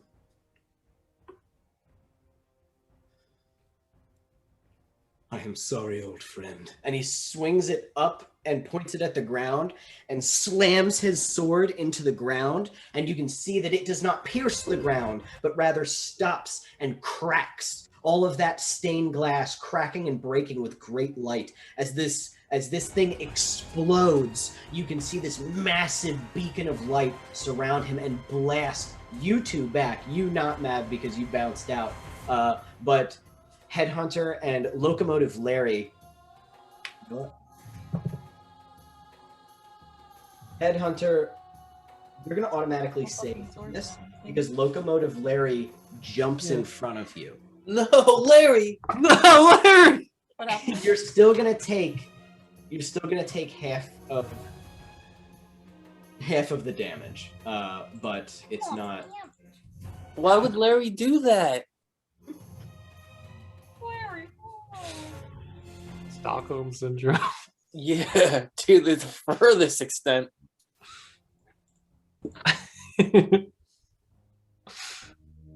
I feel a little bad now. I feel bad. What would be 75 radiant damage I'm immune to radiant. lasting from him is cut in half for you, Alex. So 75 cut in half. Go ahead and take that much radiant damage. As Locomotive Larry takes the full brunt of it. No. Kind of blasts you guys backwards. You're both thrown back 20 feet as there's an explosion in the center, casting you guys to the ground. Each of you are prone because you were just in the radius, just kind of on the ground. Locomotive Larry kind of coughing up a little bit of blood as he,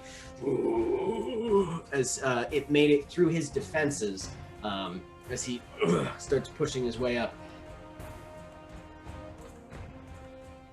The only one standing still would probably be Astrid. I think you were far enough away, and Mav, probably because you applied the changes. the Okay. thing. I think you with haste, you're able to get fucking far away. Actually, you're halfway across the fucking entire thing. 80 feet in 6 seconds, baby.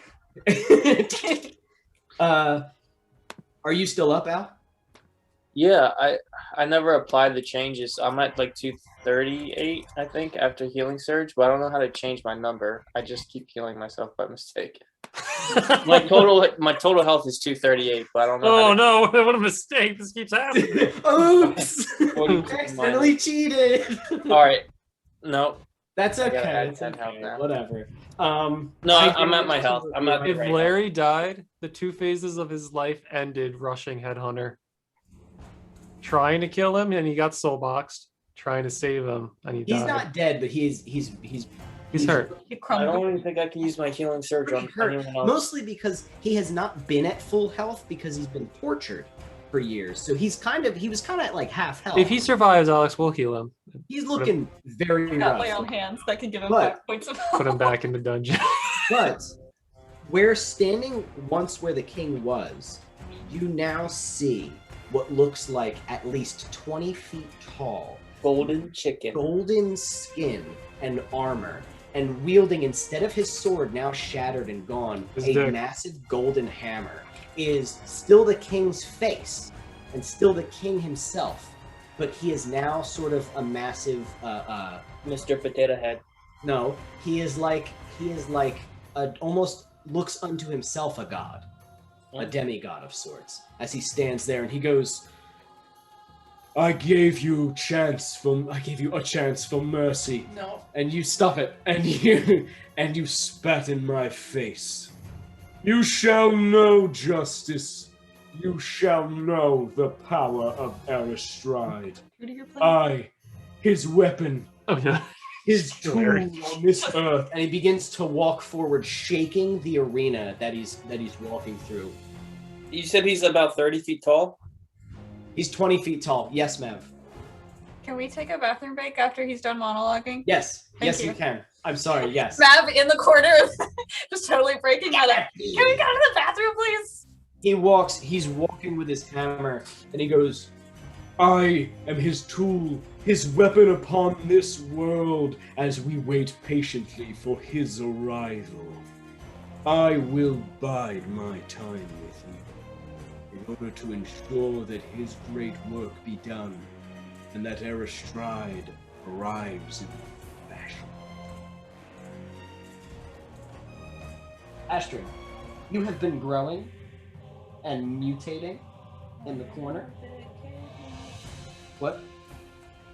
You have grown to about, I would say about his height. You're about 18 feet tall at this point, as your body begins to swell and sort of grow massive. And he looks to you, pointing the hammer at you, Me? ready for some sort of Godzilla fight with you. Oh. And that's where we can take our bathroom break. Thank you. Now, the second part of this is going to be a little bit more narrative and a less, if you guys will allow me that narrative, that creative license. We're going to get a little bit more open-ended. I mean, we know bad games, so. Yeah, Evan, of course, especially because we've been doing a lot of math. No. Yeah.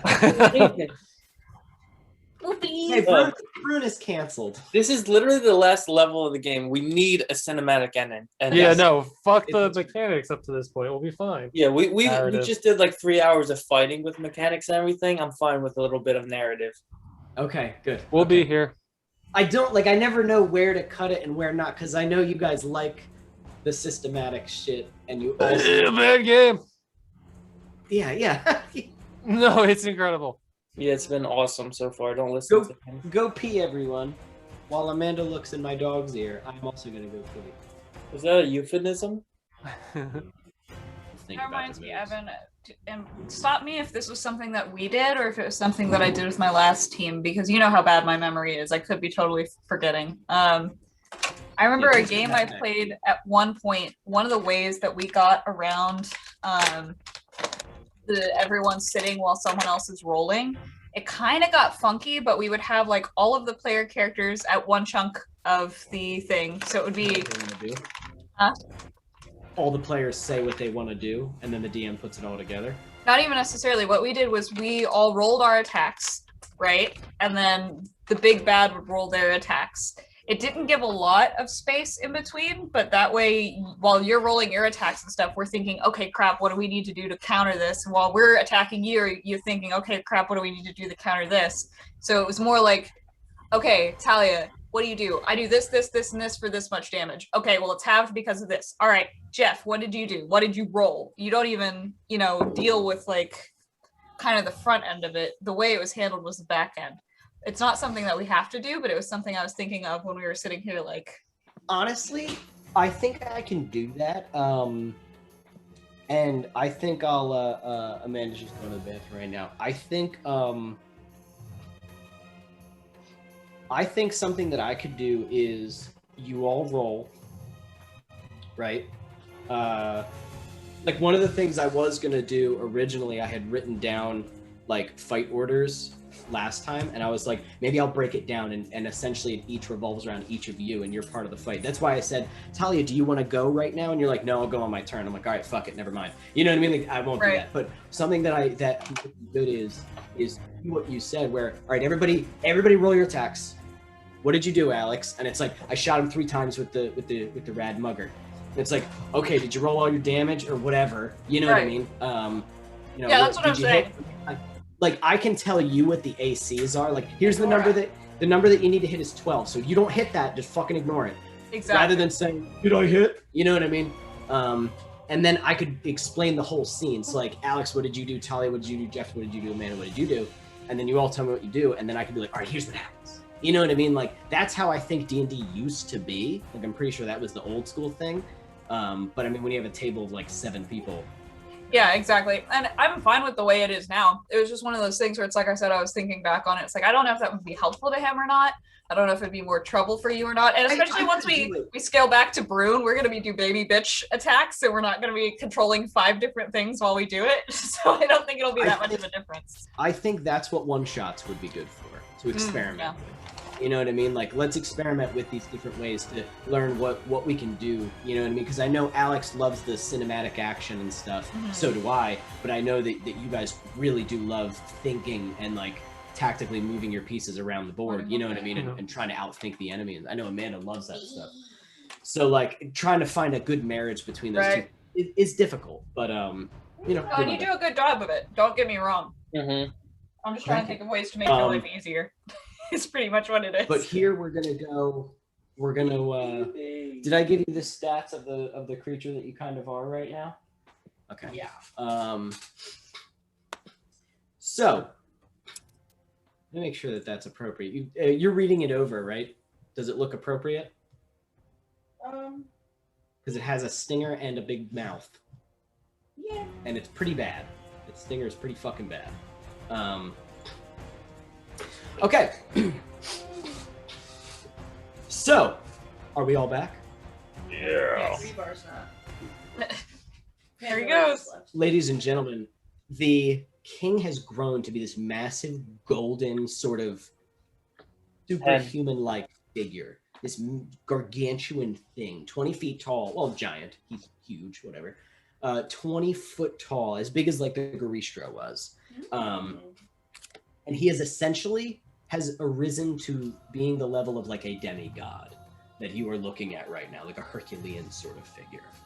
And he holds his hammer to you, ready to bring it down. Now, it is technically Jiren's turn. Jiren has been freed of your influence. And Jiren looks around and he, can you tell me, does he have anything that can teleport him out of here? Does he have plane shift? Doesn't matter. I was gonna say he's gonna waste the spell, but that's the first thing he's gonna try to do. His left eye socket is like, he's covering it because Astrid had plucked his fake eye out of his head and it's like, no. Then he is going to run backwards and hide in one of the crevices in an attempt to try to find a way out of here. He's gonna try to get the fuck out. Esther? Yes. It will be your turn in a minute when it's narratively appropriate. Mr. Marbles and Locomotive Larry are trying to pick themselves up. The Tyrant and the two Shisuva are kind of staring, kind of confused at Astrid. They're not totally sure what's going on or what to do. And I think Astrid, what do you want to do? You are face to face. You're looking at this thing, and the brightest beacon. Patio scent offers a rustic. What the fuck was that, Alex? The largest beacon is this massive golden figure of the king looking at you.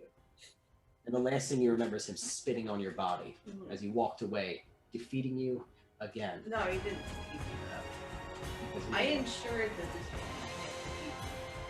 Okay. I say that. What you hear is a horrible sound that comes out of the mouth of Astrid. It is her voice, but like tripled, and like there's like one voice that's really deep and one voice that's like crackling and shrill, and then her voice really high.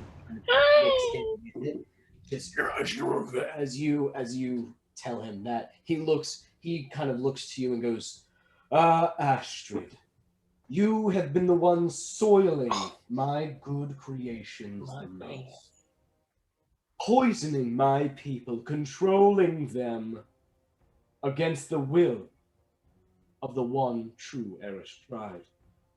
I don't want to talk about controlling people against their will. I purify them. Against their will. You corrupt them.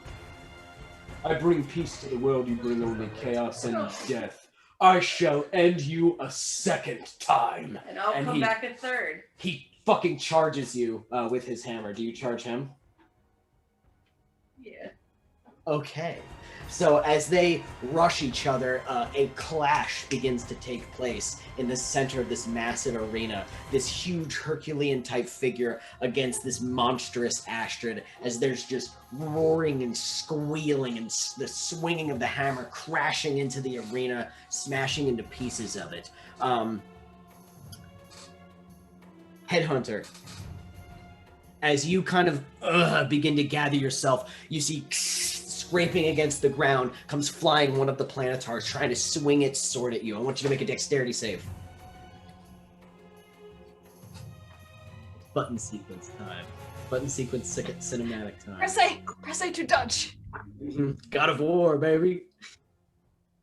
Press B. I got a 9. What? I got a 9. It slams you with its sword. Nope, not that many. That's too many. Didn't do that much to you. That's way too much. Oh, I'm sorry. I lost my place because I was doing something else. He slams you, doing 46. He slams you, doing 27 slashing damage. Are you resistant? Resistant to slashing. Okay, especially when you're the Hulk busting out. So 27 cut in half. Oh yeah, I didn't even check out my Hulk stuff. I think it halves it, right? Mm-hmm. Okay. And then you said 27 cut in half? 27 cut in half.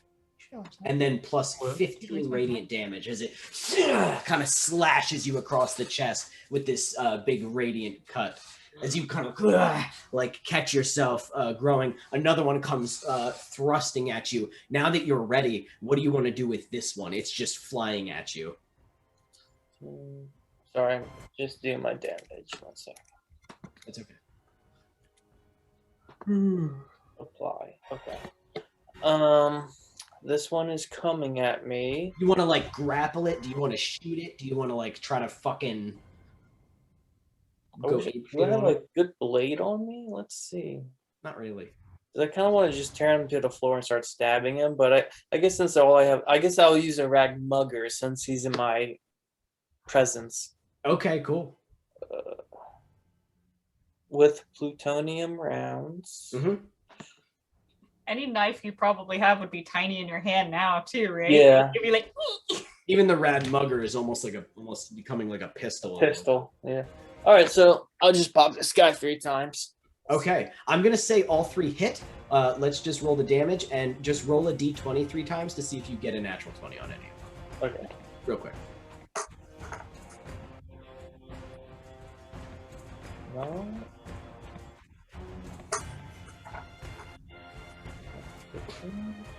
Astrid. While he's fighting. So no crit. No crits? Okay, then just do damage for all 3. 6 plus 15. So that would be 12d6. Bite him? Bite him twice or you can sting him twice? I'm gonna do that. I'm gonna bite him. Bite him and sting him? Okay. Do you have that purple worm's abilities? They're gonna hit. 45. So 32 plus 45. Oh, Jesus. That's how much you did for all of it? Yeah, 77 damage.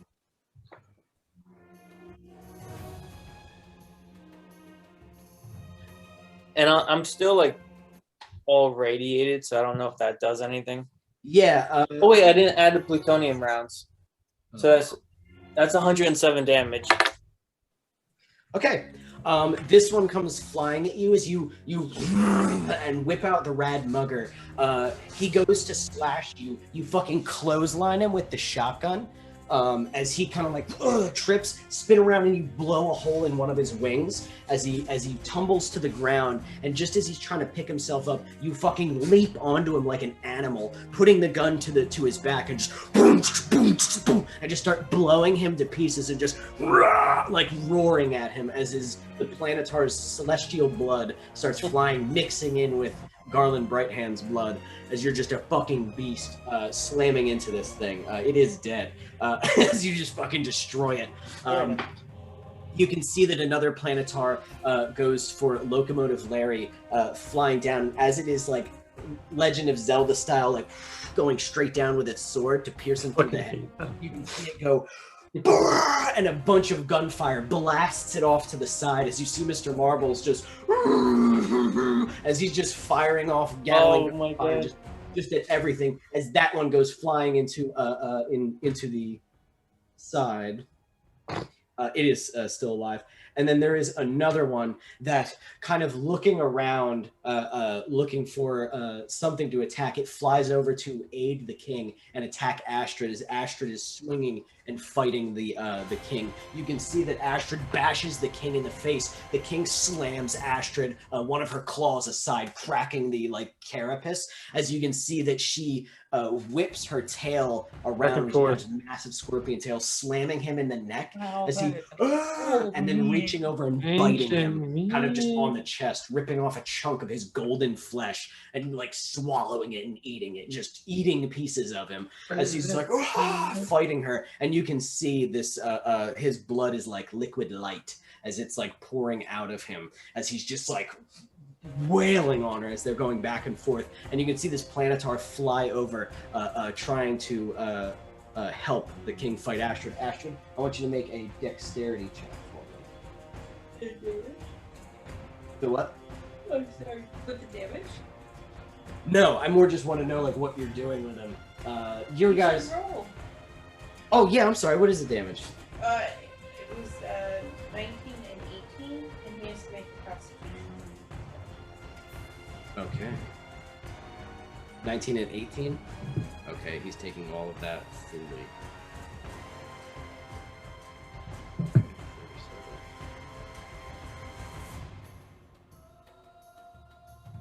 Alrighty, and Constitution saving throw. It got a natural 1. What happens? Oh, cool. He takes a bunch of poison damage, so let me add that up. Okay, that's cool. I feel like he should be immune to poison, but fuck it, it's your special evil goo poison. You're a big old monster. That's fine. You're poisoning a demigod. I like it.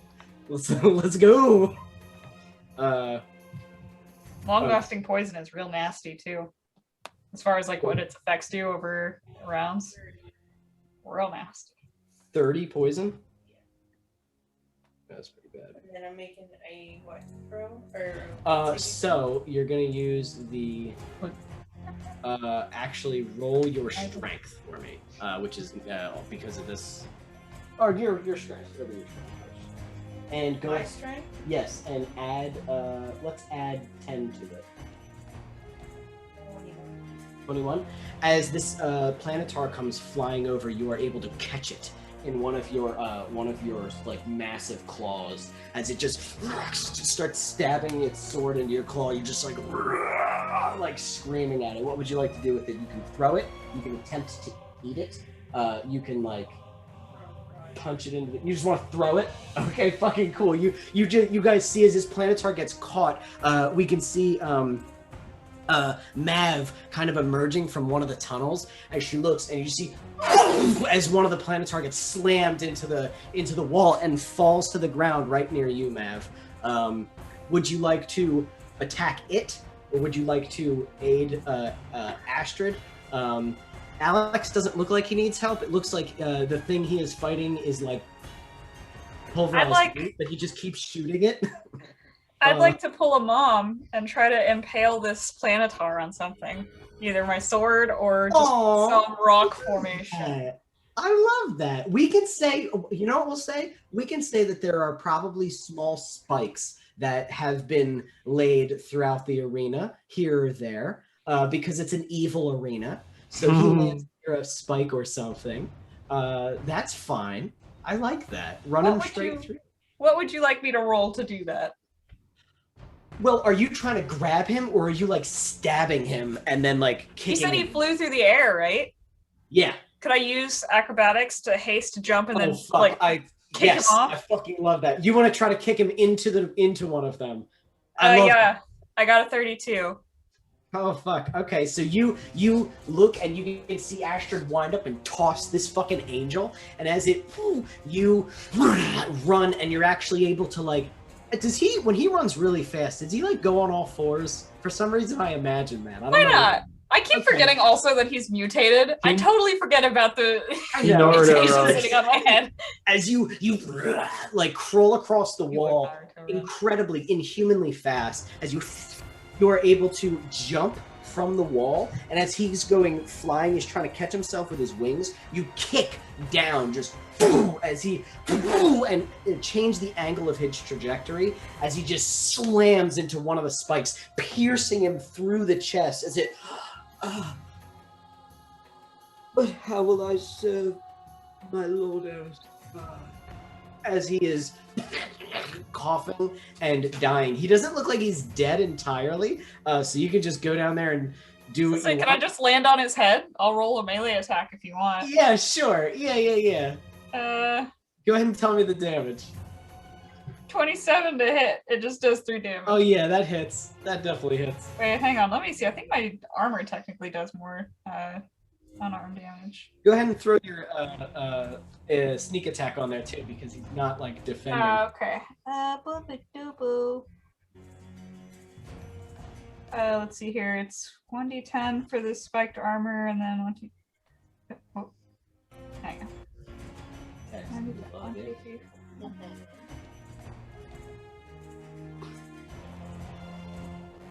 That was the one thing I forgot was the. It would be 43 damage. So how does he die? When I got really mad at like one of the first big bads within my little mini series, and I said I stomp on his face like the horse in Mulan stomps on Mushu. That.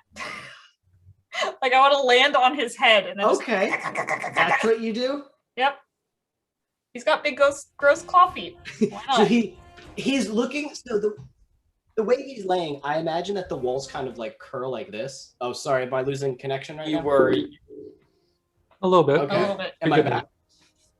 Okay. It's, I'm imagining he's almost laying like this as the walls kind of like go outward. So he goes, how will I serve my Lord Oestre? Oh, as he looks up, your feet, boom, and as you slam, and now remember, you're on like the haste blade armor, so we can say those little spikes on your shoes, you know, like cleats. Sure. And you just start Oh, that's into his face, as it's almost like, again, I know I use this reference a lot, but the kid from Pan's Labyrinth who gets bottled in the face. Yeah. You remember that? But the guy takes a bottle and just to like that 14-year-old kid's face, and his nose goes in and his teeth start falling out and his eye sockets bust. That's exactly what you're doing. Just how it feels to chew 5 gum. Until his face is like blue mashed potatoes, as you just and pieces of his face are coming off on your shoes, and you hear until there's no more noises, and it's just meat. And you're hasted, so your feet go way too fast. Like a jackhammer. Two jackhammers pistoning into his face. Okay, so that one is dead as fuck. So that's good. So is that all the planetars? Yeah, because one's stuck in the wall. The other 2 are dead, right? The one that got stuck in the wall is gonna come out. Oh, I thought he was dead. That one got thrown by Locomotive Larry. But we're gonna cut back to that one's actually gonna soar towards the tyrant, which is this huge that huge weird man that he walks around with. And as it flies towards him, as the tyrant begins to go towards where Astrid and the king are fighting, and this planetar runs the tyrant through with its sword, just like and like through the back, and the tyrant is continuing to walk, and then notices, turns around, and like just as its eye meets the planetar and the planetar begins to pull back, very fast, very quickly, the tyrant like grabs the planetar by the face and holds him, and you can see him hold him in front of him as the planetar is like struggling, his sword still through the tyrant, as the planetar is like punching the tyrant's arms and like kind of clawing at him. Can you give me a slam attack from your tyrant, please?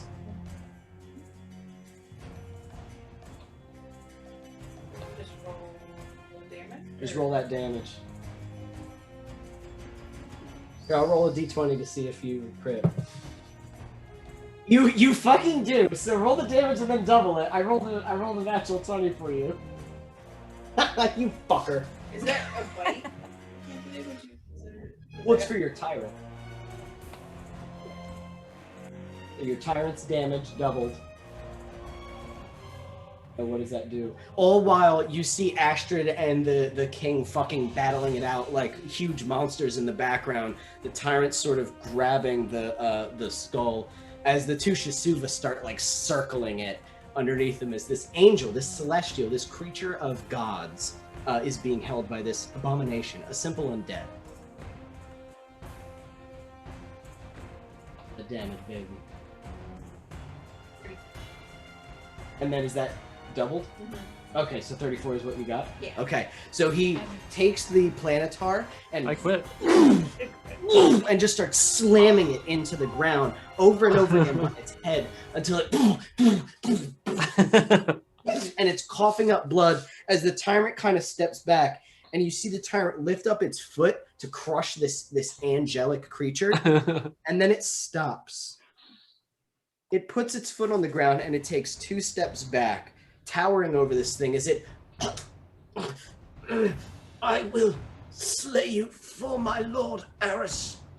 As he begins to lift his hand up to cast some sort of spell, one of the Shisuva chomps onto his forearm as it and you see a stinger slam into its chest twice, and you can see the other Shisuva run and grab it by the groin and just start fucking pulling it, because they are hyenas, and start ripping at him from the groin as he as that one starts stinging him in the stomach, and Oh, my balls! just start fucking ripping this angel apart. And you can see the tyrant looks down, emotionless, watching, and we zoom in on its face as you just hear the noises. And then we cut back to the huge fight with the the king is hurt and poisoned as he slams Astrid in the face with the hammer, boom, kind of knocking out some of her teeth as she just like screeches at him. And he raises his hammer, and you can see it glow with like this mighty light as he goes, "You shall perish this day!" And above him, you can see the ceiling. Jeff, what happens to the Do you have ceiling? anything like angelic music? Something like like look for the light on the third day type Chariots of music? Fire. You're playing so beautiful, angelic. No, I'm church- saying on You're your saying on your- looping thing. Yeah. Oh, that. Don't worry about it. Don't worry about it. Honestly, I think that's kind of. I was looking for that. This is like the closest thing I found. Okay. I'm on Sirenscape, so I can't have Spotify, unfortunately. Yeah. So Otherwise, I absolutely do. but- basically, King raises up his hammer, and down on the ground. Head on, are you alive? Or are you like hurting? I'm fine. Okay, so it first looks like the King's doing something because the darkness starts peeling away. And was anybody else here in the actual Drow Kingdom? No, it was all the one-off characters, Yeah. right? So you guys see like a dark sky beyond, but you can't really make it out. It looks far away. It's a cave. You see the outside of the keep right now, and as soon as it starts peeling away, you hear it in the distance of the Esther's dragon form, as well as horns from a large army marching. The big Helm's Deep horn. And it's up to Evan on how many are actually there, but it's basically Gandalf coming over the hill with soldiers and a dragon. Because Esther, got his force. This is his city. This is his military force.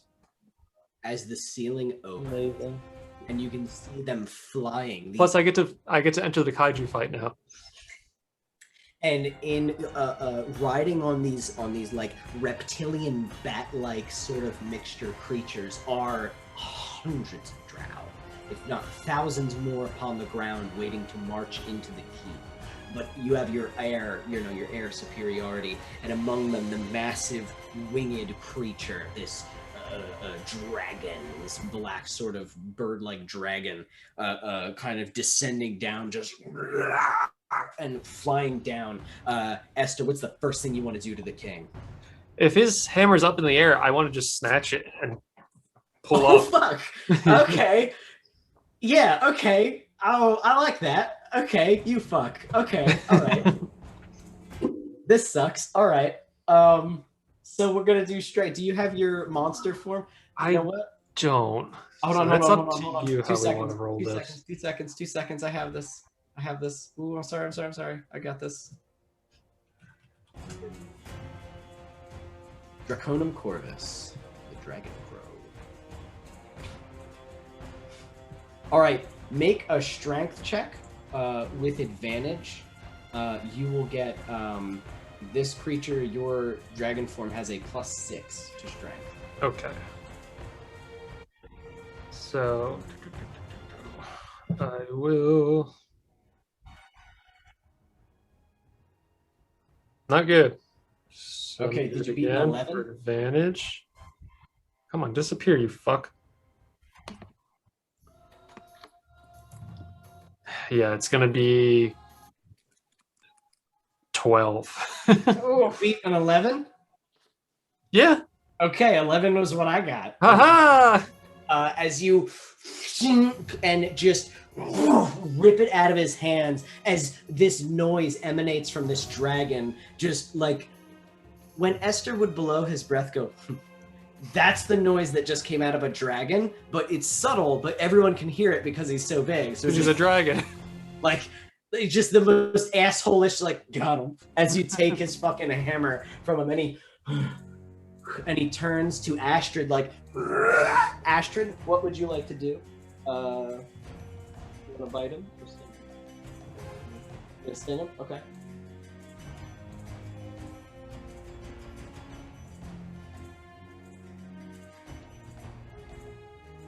Sting that boy.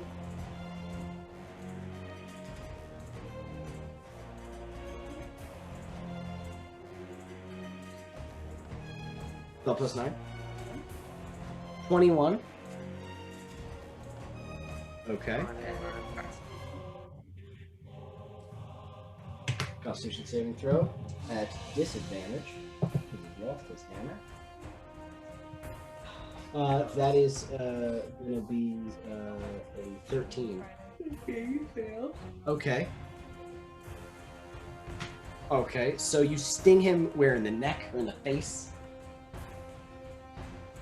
In the neck. In the neck. 21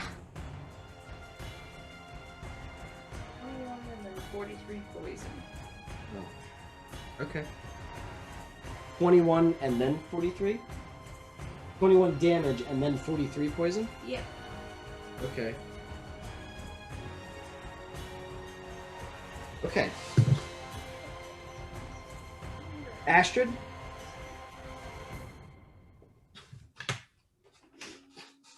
You, being of your undead nature and now even more your predatory nature, this creature is taking more damage than it would have liked to. Yeah. It's getting pretty hurt.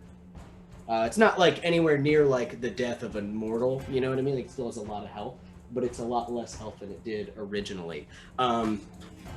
Okay. It's hammer, gone.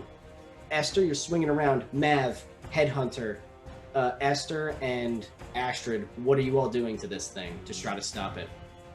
A giant king boy? What? At the giant king?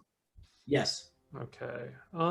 Everybody gets to do something to him to try to hurt him right now. I'll bite him. Okay, you're gonna bite him? Okay, go ahead and bite him. I'm gonna lay on hands on myself. I'm hurting. Also, is he poisoned? Yes. He gets disadvantage on all rolls. Poison damage. I don't know if he's poisoned. I want. Oh God, God bless you. I'm gonna say for simplicity's sake, he just takes poison damage because I can't remember what poison For me? means. Yeah. Yeah, poison. He takes disadvantage on all rolls and ability checks. That's all it is. He's not poison. He's not poisoned. It's just poison damage. Okay. I want Mr. Marbles to focus fire on him. Still. Okay. And I want to open the soul box with the poison eggs and just dump them all out. Okay. Just for the fuck of it, and I want to throw his hammer in there and close it up. You're taking the hammer. Yeah. We see this. Okay, so that's what you're gonna do. Mav and Headhunter. Actually, if I can, I'm gonna hit him with my mutation with Face Melter. Target must make a DC 18 Dex save or take 10d6 acid damage. Oh my God. Okay.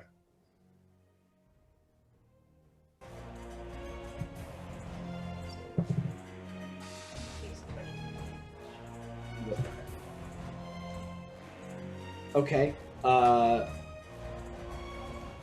gonna roll with disadvantage. So with disadvantage, he does not make that save. He takes 33 acid damage. Not a lot in the grand scheme of things, but No, it counts. Headhunter. I want to run up to him and try to like grab him from behind, like around his neck, and use shocking from my armor. I'm gonna try to grapple him. You're gonna electrocute him? Yeah, but it's on hit. You spend 3 charges to electrocute them, dealing 2d10. So let me try that. Okay, go ahead and roll that damage. And do I do 3 attacks or is it just 1? You know what? Roll for all 3 because this is you're spending your whole thing All just right. doing that. Yeah. So just zap him 3 times. Just release all the charges. 27. And do I grapple check him or no? I'm gonna say that he's too big, I think, for you to like officially grapple. If I'm around his neck. But because you're around his neck, I'm gonna say that everybody will have like you know what? How about instead? I'm large size too. You're large, but he's huge. So you're still like your feet are dangling. You're like you have your legs up under his armpits. It's like a child choking a grown man. But that still sucks if you're fighting a monster and a dragon. So I'll say, what you're trying to grapple him? Yeah. Okay. 'Cause I have the grapple feat. Okay, so we'll say he's grappled. That stops him from being able to attack, right? And he's at disadvantage for defenses. Okay, that's fine. He is grappled and he takes your damage. I already did your damage. And Esther opens up a portal in one of his soul boxes, and you can see these like corrupted, horrible butterflies come out and just start leeching onto him and stick their little proboscises into his flesh and start drinking his blood. As he's like, "What the fuck?" Like, foul beast! And then you just take his hammer and yeet it into the fucking thing. Ding! Close it up, which I guess you now just have a demigod's hammer. Useful. So here's what just happened. like Infinity War. The what? This is just like Infinity War. Shot for shot. You see as Astrid bites into his like shoulder, and he pushes away from her, and you see running along the wall and jumping off as he slugs Astrid in the face. You can see landing, like as Astrid backs up, landing on her and jumping towards him is Mav, who flies over, and you can see the symbiote covers Mav's entire face and opens up like a giant mouth and just goes and vomits a whole bunch of acid onto his face as it melts one of his eyes as he screams. Mav, he swats at you, Mav. Make a dexterity saving throw, Mav. Oh, sorry, should I know what? Okay, next saving throw. I guarantee you, it'll be okay. We'll be fine. Probably. 27.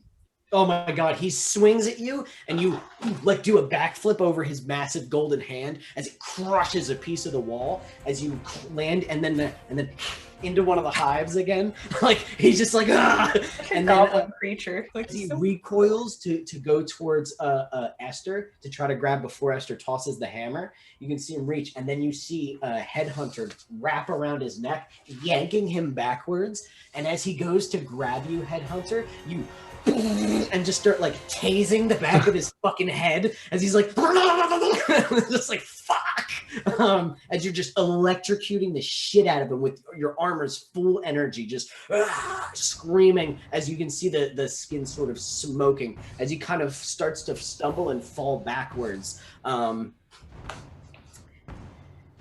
my god. Oh my god, let's pin him and have everybody just beat him down. So go if it's his turn, go. So I want to German falling, suplex him. He is falling back. The only person here who can probably knock him over is you. You want to knock him over? Okay. We're each gonna roll a d20. Actually, we're just gonna make a strength check.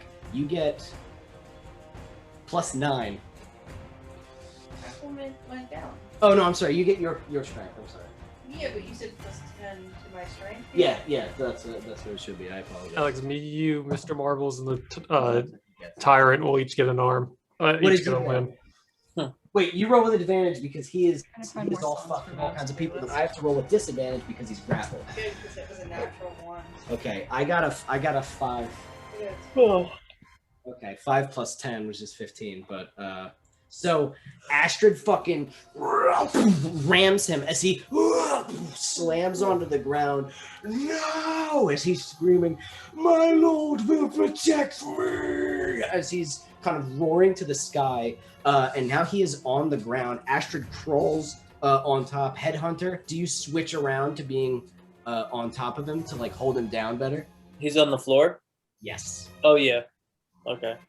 So you swing around to where he's big, but you're holding down like his head and his like chest, kind of sitting on one of his arms. Astrid kind of slams down on another one. He is down on the ground. Esther and Mav, you guys sort of have an above view of him. Mav, you're in one of the hives. He's looking up at the open ceiling, and there's just hundreds of fucking drow that are just like waiting, like arrows pulled, you know what I mean, guns cocked, whatever, just ready to fucking destroy him. And he almost for no other reason than to ensure that he has no hope. And that's what he's looking at. Mav and Esther, I give you the first move, and then Headhunter and Astrid, you guys get to choose also what you do. You're holding him down, but you can hurt him as well. I want to like whistle for the Tyrant and Mr. Marbles and say, "Get his arms." And I want to move to get his legs, and I want to scream to my drow, "Children, eat his fucking face." You want them to eat him? You want them to eat his face? Yeah. Yeah. They're drow. They're not cannibals. They'll listen to a dragon? Yeah, they would. They would absolutely 100% eat this. Okay, that's a fair point. Mr. Marbles and I can roll persuasion if you want me to. Mr. Marbles and the Tyrant. Well, Mr. Marbles listens to you instantly. The Tyrant looks to you, Astrid, even though you are a big monster. You nod. He nods. They run over and slam their entire body weight on his arms. Mr. Marbles roots into the ground, holding him, and the tyrant simply walks over and puts both of its hands on his arm, and you can see it like push it into the ground as it's just emotionless face, kind of like singed and fucked up from the fight. It's just holding him down. And you watch as a swarm of drow pour down around this dragon as he looks and begin to swarm onto the king's face, ripping and tearing at this golden demigod-like Holy flesh. shit, they actually did it. Eating it as they go. They are screaming that they will gain power, and they are screaming that it is for Lord Oestre as they are tearing and eating his flesh. You can see that his eyes are both gone, and they're ripping, and his nose is gone. His top lip and most of his bottom lip are gone, and his cheeks are beginning to be exposed as they start backing away, as they don't want to kill him because they know that that's for you. But Astrid, you watch as he screams in agony, and most of his face is torn from his head. I got out. And you are looking as they sort of slink away as he Astrid. Do it, Astrid. Do whatever. Astrid, do the finishing blow. You're the one on his face. Or no, Headhunter is. Whoever's I'm on closest his to his face. face. I can do my signature. You can cast any spell if you want. Really? Okay. Well, hold on. Do you guys want to do your? Everybody wants to do something to him. No, I'm holding back. I got to where I want. There's one thing I want to do. So if it's a spell that like makes him disappear, then What's the one thing that you want to do? I want to remove his head. Oh no, that's fine. Don't worry. You'll get to do that. Don't worry. Matt, is there anything? But before he dies, he should know something. Okay, you want to tell him something? Yeah. What do you want to tell him? His death would have been so much quicker if he would have just allowed me to kill him on the airship. No, I do have one thing I want to do. I want to put the symbol of Draxia in the sky above it. That when he's looking up. That. Even though he's blind, he can still see it through his blind. No, it's burned into his mind. Esther can read minds, and he's making sure that it's like a telepathic. He's burning it. I'm sending messages. Oh, stop it. Mav, is there anything that you would like to do to this demigod before Astrid does whatever she's gonna do? I want him to kick back and eat some popcorn. Like he's just he's got no reason to be in the middle of all that. Wait. Your Canolith runs out of one of the holes in the floor and runs to you as you kind of kick back, scratching your Canolith's head, and from your own bag of holding, pocket of holding, you pull out ice cream. You pull out an ice cream and and watch. You want to watch a demigod die. Yeah. Alex whispers in his ear about the skyship, that he should have just let you kill him on the skyship, and that fills him with unbridled rage. Remembering a time when he was so in control pisses him off. You can tell, even without a face, he gets screaming. He's an angry skeleton. Astrid? I can cast a spell. I will, yes, because I want you to be able to do whatever you want in this instance. Alright, I imprison him in my eye. My gemstone eye. That was my plan from the beginning. When we got him low enough, I was going to cast imprisonment and use minimus containment to imprison him inside of a gemstone. That's why I took the gemstone. He can't get out of that. I know. So he will see forever as I continue. That is amazing. That's why I took the gemstone. Do you say anything to him? Or do you just... No, I just do it because he'll know. He'll know real quick. You know what's what? going on. You know what? Let's say, can we just say that he has one eye left? That one of his eyes is still totally... Or he's healing, and as he's healing, one of the eyes begins to heal over just in time to and see Astrid in her monstrous form curl over him. Her one eye still fleshy, but the other one a black gem with a white sort of little elliptic pupil. As you look down at it, and you say nothing. A googly eye. You say nothing, but he looks at you, and he knows. And as you see him, no, please, no, this is not what it's to be, no. And you can see Jumanji, his face and body start to be pulled unnaturally, almost like the fabric of the universe pulling him into her. Mr. Airstride, I don't feel so good. Swallowing him up into this gem, just until he goes back. So we all just fall 5 feet down. The headhunter doesn't get his head though. It's okay. Okay. You stand there with a knife. So no head. He's scratching at the ground before he gets whipped and sucked into the eye. Headhunter, you can have his hammer. That's fair enough. You can melt it down. We lost those other ones, remember? You can melt that down into a suit of indestructible unicorn armor, and then all that shit conversation will before be that he you're immune to all that. The king is. I don't know. He's gone. Functionally dead. Hold on. Who is that guy? We see a black void. In it, the king floating. Pain. Constant. The whispering and the madness associated with Astrid, constant and all around him. Seeing nothing but horror, but nothing but blackness except for one window, one elliptical sort of white window that he sees out of Astrid's eye. And he looks at where he once was. And he screams in silence. As there is no sound in this place besides the gibbering and the whispering madness that crawls all around him. The king is defeated. Trapped forever. We did it, gang. Did it. Astrid, We did it. Yeah. your body is continuing to crack and mutate as you slam to the ground and you see her. She slaps one of the drow away as he just and like splats, and the tyrant starts turning to the drow as she's wildly sort of becoming out of control. And that's when you hear clapping.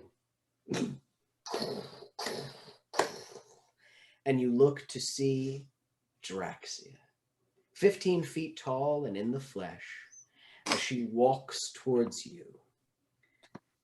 You can see that some of the drow are like holding their heads, trying to hold back the chaos that she instills when she shows up. Though she seems to be reeling it back. She looks around. Well, well. I could not be happier. Here we all are again, one happy family. How do you feel, knowing that you've won? Mav points up to Astrid. Can you fix that? Astrid, I think of you like a daughter. Do you want to be fixed? Do you want your original form back, your control? Very well. And she slams her claws into your gut. The pain is horrific as she begins to correct you. And slowly you are brought back to your original form, brought back to life. But your connections have all been severed. That's fine. You've lost everybody that you had under your control. That's okay. I'll get it back. But the Shisuva and the Tyrant listen to you still, because they respect you for your violent and horrific nature. You have to pay wine in and it's like connected to you. You pretty much are like blood related to it. Epilogue episode. Jiren. Oh, get it first. Gone. How? He's in Jeff's. Cinematic. He's in gone. Jeff's. He's in Jeff's. He's a level 20 wizard. He's gone. He doesn't have any. Listen to me. Teleport. Listen to me. Sometimes Did you he need, banish listen to me. himself? Sometimes you need material for a one shot later on. Huh? Okay, thank you. Where'd he go? Jiren's Rebellion. How about that? Jiren exploring. Oh shit, he's in the wrong world. Jared in charge. Jiren's lost in an alternate world, alternate dimension. My children. My beautiful babies. You have done so well. Would you like to return to see the fruits of your labor? Yes. Are you still a dragon? Boom. Oh, a drow. Follow me. And she walks, and you can see that Canalither know she rips a hole in space and time, just a fucking hole in the air, and walks. And you can smell smoke. And you can hear screams. Let's go see. You follow? Do you all follow her? Oh. Yeah, might as well. Do you turn? I will be into back. a person? Do you turn back into a person, Esther, or are you still a dragon? I turn back into a person. No. Into a You drow. land, your wings becoming just your cloak as you walk, and you turn back to your people as they bow to you and thank you for. Esther out. Boom. Esther is out as they bow. As you walk, you guys walk to see that you are on a cliff face, overlooking what was once beautiful green fields and forests, now scorched as far as the eye can see. You see a battleground littered with dead of both your own and the enemy. Oh, yeah. Massive celestial structures and beings have been torn asunder, crashed into the ground, burning, rotting, or being eaten by gnolls. You see a city with a once great and grandiose wall, now sundered and destroyed. A massive tank, this huge thing, behemoth-type tank, obviously built by Wynan, had been smashed through the front gates, just busting a fucking hole in it. You see buildings ablaze and crumbling. You see a massive floating castle on fire and falling from the sky into the city. As it crashes, you hear thousands of screams, destroying buildings and a dust cloud so massive it engulfs half the city. You look out at this, and you know that's a job well done. That all the good and peace and order that was being brought to this land, that was being washed over it, has now been burned away. You look out at the battlefield of gnolls feasting on the dead, goblins looting and giggling. And you know that this Mercelia, it will know chaos for a long time after this. It is forever changed. Yes. Oh, is that jazz hands? Yeah, it's clapping without clapping. Silent clapping. Draxia stands. Stop it. Draxia stands with you, looking over this kind of area. And she goes, well, I couldn't be happier. And you're welcome to go and explore. Enjoy the fruits of your labor. Talk to your friends and your allies. As for me, I'm gonna go visit someone. If you want to join me, I'm gonna go say hello to Astrid. Oh. I want to give him a hug. Oh. And a kiss.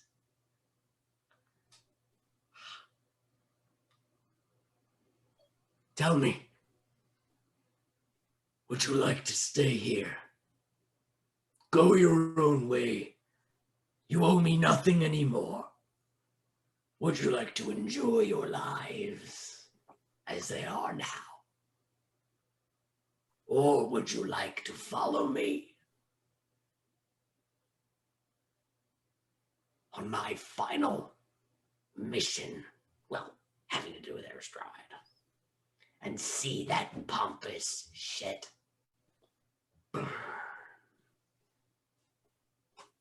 Sophie's choice here. The choice is yours. Essentially, mechanics-wise, this means that this can all end right here, right now, and that's fine. And this will be the end credits for our thing, and we can go into, another time we can talk about Aftermath and things like that, or we can talk about Aftermath now. Or we can have one more, essentially, session where you will fight a god. One more game. One more round. It is up to you. What do you guys think? I would like to retire with Vondis. Yeah, I'm about to say, fuck it, I'm going home. That's fine. We can always also use that as a one-off. We can do the Death of Astrid as a one-off with different characters, or bring some of the characters back. I mean, we could enjoy a vacation, and then a one-shot where, we pick it up at a later time. Yeah, let's do but that. Officially, for When We Are Evil, then, this will be the end? Yeah, it'll be like how fucking, what is it, Evangelion had the series and then it was the end of movie or whatever. There were like 5 of those. Yeah, I know, exactly. There'll be 5 of these too, because we're never going to get tired of being OP evil characters. Then tell me, my friends, what do you tell Draxia? I'm going to retire with Vondis. I want to magic out the golden hammer and hand it to Headhunter. Ooh, those are really cool.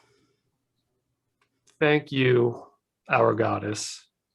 You guys can always find me through the tree. I'm going home. And I want to go back to the Dust Keep. I'm going to do some sightseeing. I'm going to do... Okay, we're going to revisit what you just said in a second because of the implications. Before people dip, Mav doesn't even really address or even look at Draxia as much as he can. And he looks to the rest of the team. Scares him. I remember that. She scares the shit out of him and he wants nothing to do with her. He looks to the rest of the team and says, "Thanks for the elevator ride, my friends.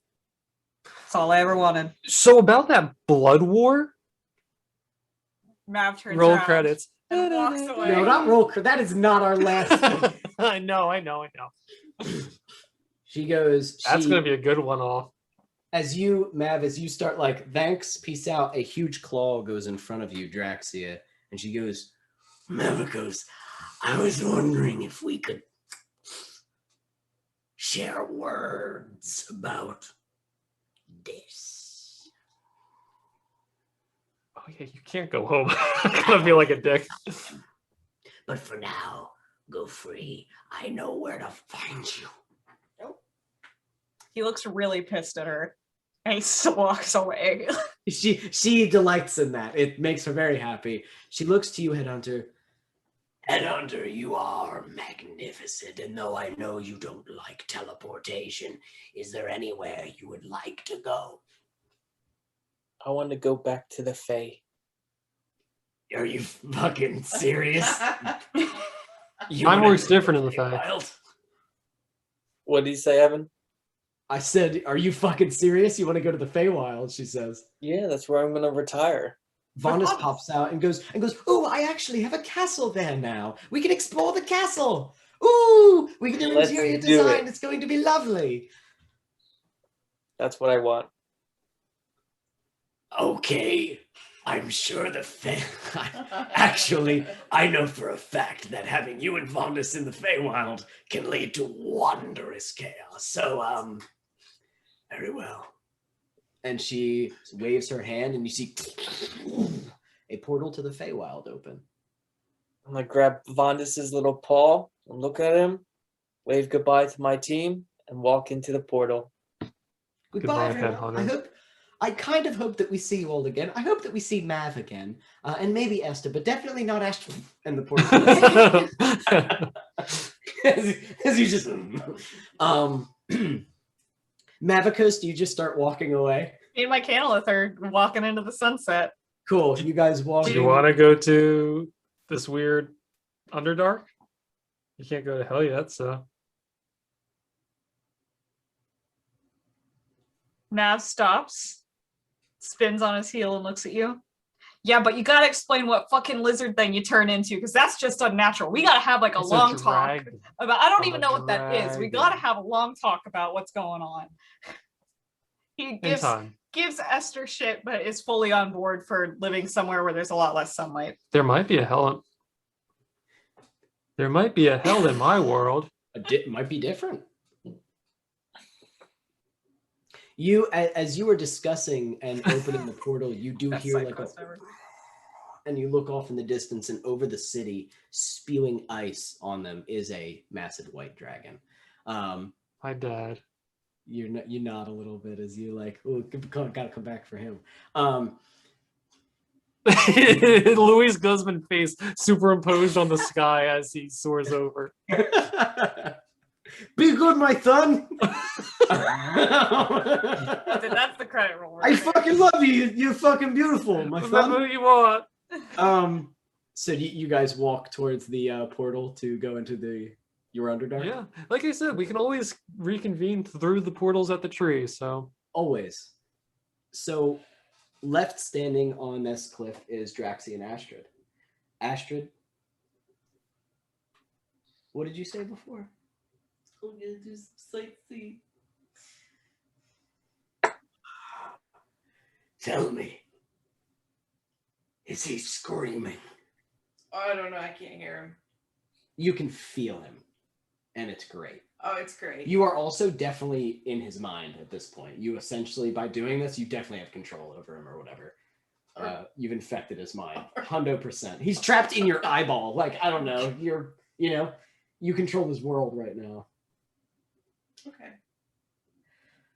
Astrid, as you are looking at the castle, we're going to cut to that. But Astrid, you are just at the beginning of your adventures. I can see greatness in you, the potential For this, anywhere you want. There are more of the Eternal Guardians. The wisdom's influence ran deep, and there will be many enemies on your path. But I believe that if you search long enough, kill enough people, read enough books, you will ascend. And on that day, and she begins to back up into her own portal, I will await you with open arms to join the pantheon of so many others. Goodbye. Goodbye. And if you ever need me, you and John know how to reach me. And she walks into her own portal. As you stand on the cliff, you turn to the burning kingdom. And through your eye, the king looks at everything that he has worked hard to create for 200 years. Mm-hmm. The peace, the order, the stability.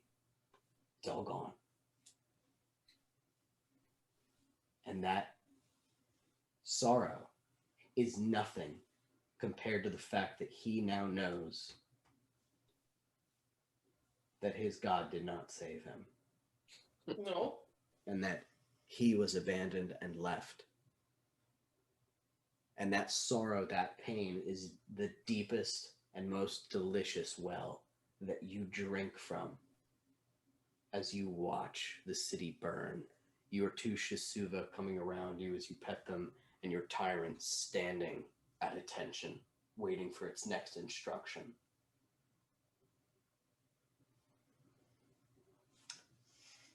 Roll credits. Very well.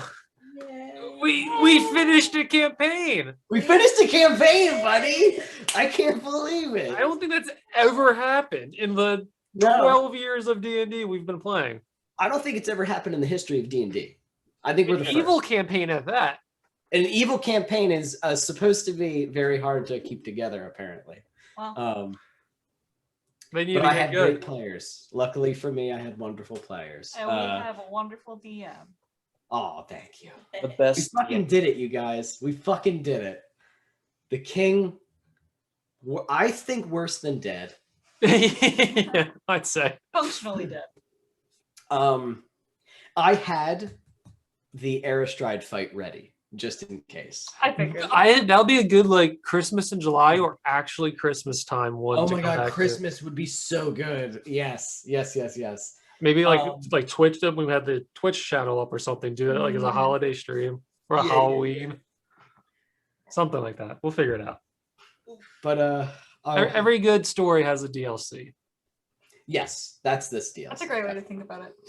God's Fall. Well, we fucking did it, you guys. Oh, I love you guys. This is great. Man, we can put it to bed. Delete every video. Delete. You disappear off the internet. No, it's not time to start brewing yet. But it is. Oh, it is none very of us good. was recording this whole time. No. It was all a dream. Well done. I do if we do a one shot where you guys all come back to help kill Aristride, I want you guys to describe like what have you been doing? It's like, post credits, those little scenes where it's like, what are they doing now? Amanda's question is good. Do we level since we killed champions? 100%. You are level We are 20. now end game characters as we finish the campaign. Level 20. So again, that leveling you up to 20 was for in case you wanted to go and fight. That's fair. Right? Was I was going to be like, well, then here we go. But you guys are all definitely level 20 now. Level 20 characters. You walk away, basically some of the most powerful things walking around now. Radical. Mm-hmm. Oestre can go be the villain of his own world. I hope that we one day see him on the other side of the spectrum as heroes. I hope we meet him at some point in a game that you may run or a one shot or something. Oh yeah. We'll discuss that. Speaking of, You've met him before, Alex. Who? Esther. Where? Long time ago. We'll discuss it later. Okay. Yeah. sounds good. Well, thank you guys. Thank you very much for Thank you. sticking with me, for being fucking awesome. This has been great. You guys have given me a lot of I learned a lot by playing this and running this for you. Oh man. Thanks for the hours of work, imagination, artwork, map making, music. True. And discarded storylines that we completely ignored. Yes. All the missions we've just Dungeons we bypassed. No, blew fuck that. That's through. dumb. Yeah, Let's you go, know, let's like- go look like at Bob The the Goblin. finale, which you just were like, "Oh, we don't want to do that. Let's trap him. Let's make a trap. Fuck him." Like, that was my fault for giving you gate. You won't make that mistake again. You're never gonna get gate again. Absolutely not. Again. Well, guys, I'm sorry that we ran late. No, but it's good. We had to. I mean, we kind of had to for the finale. Of course. And we still have time for Call of Duty. God damn you, Alex! I was like, You, Evan, you check said you're taking mine. off tomorrow, so Yeah, well, a couple matches, right? Doesn't hurt a On your DM fancy to play new a couple Xbox? matches. I need to still install everything. But yeah, Well, this was fucking awesome, guys. And now we'll probably do a couple one shots when we can. And then no, Broom, right now. we Right, stop it. this is And it. then We keep will- going. Let's start up figure now. out- we will nail down our scheduling for Brune, but we can all talk about that. Oh man, I love you guys. That's it. Love You you, too, bro. Up your Dubai. Never See you text or guys. call me again. Oh, let's end Cut with it off there. and on the what?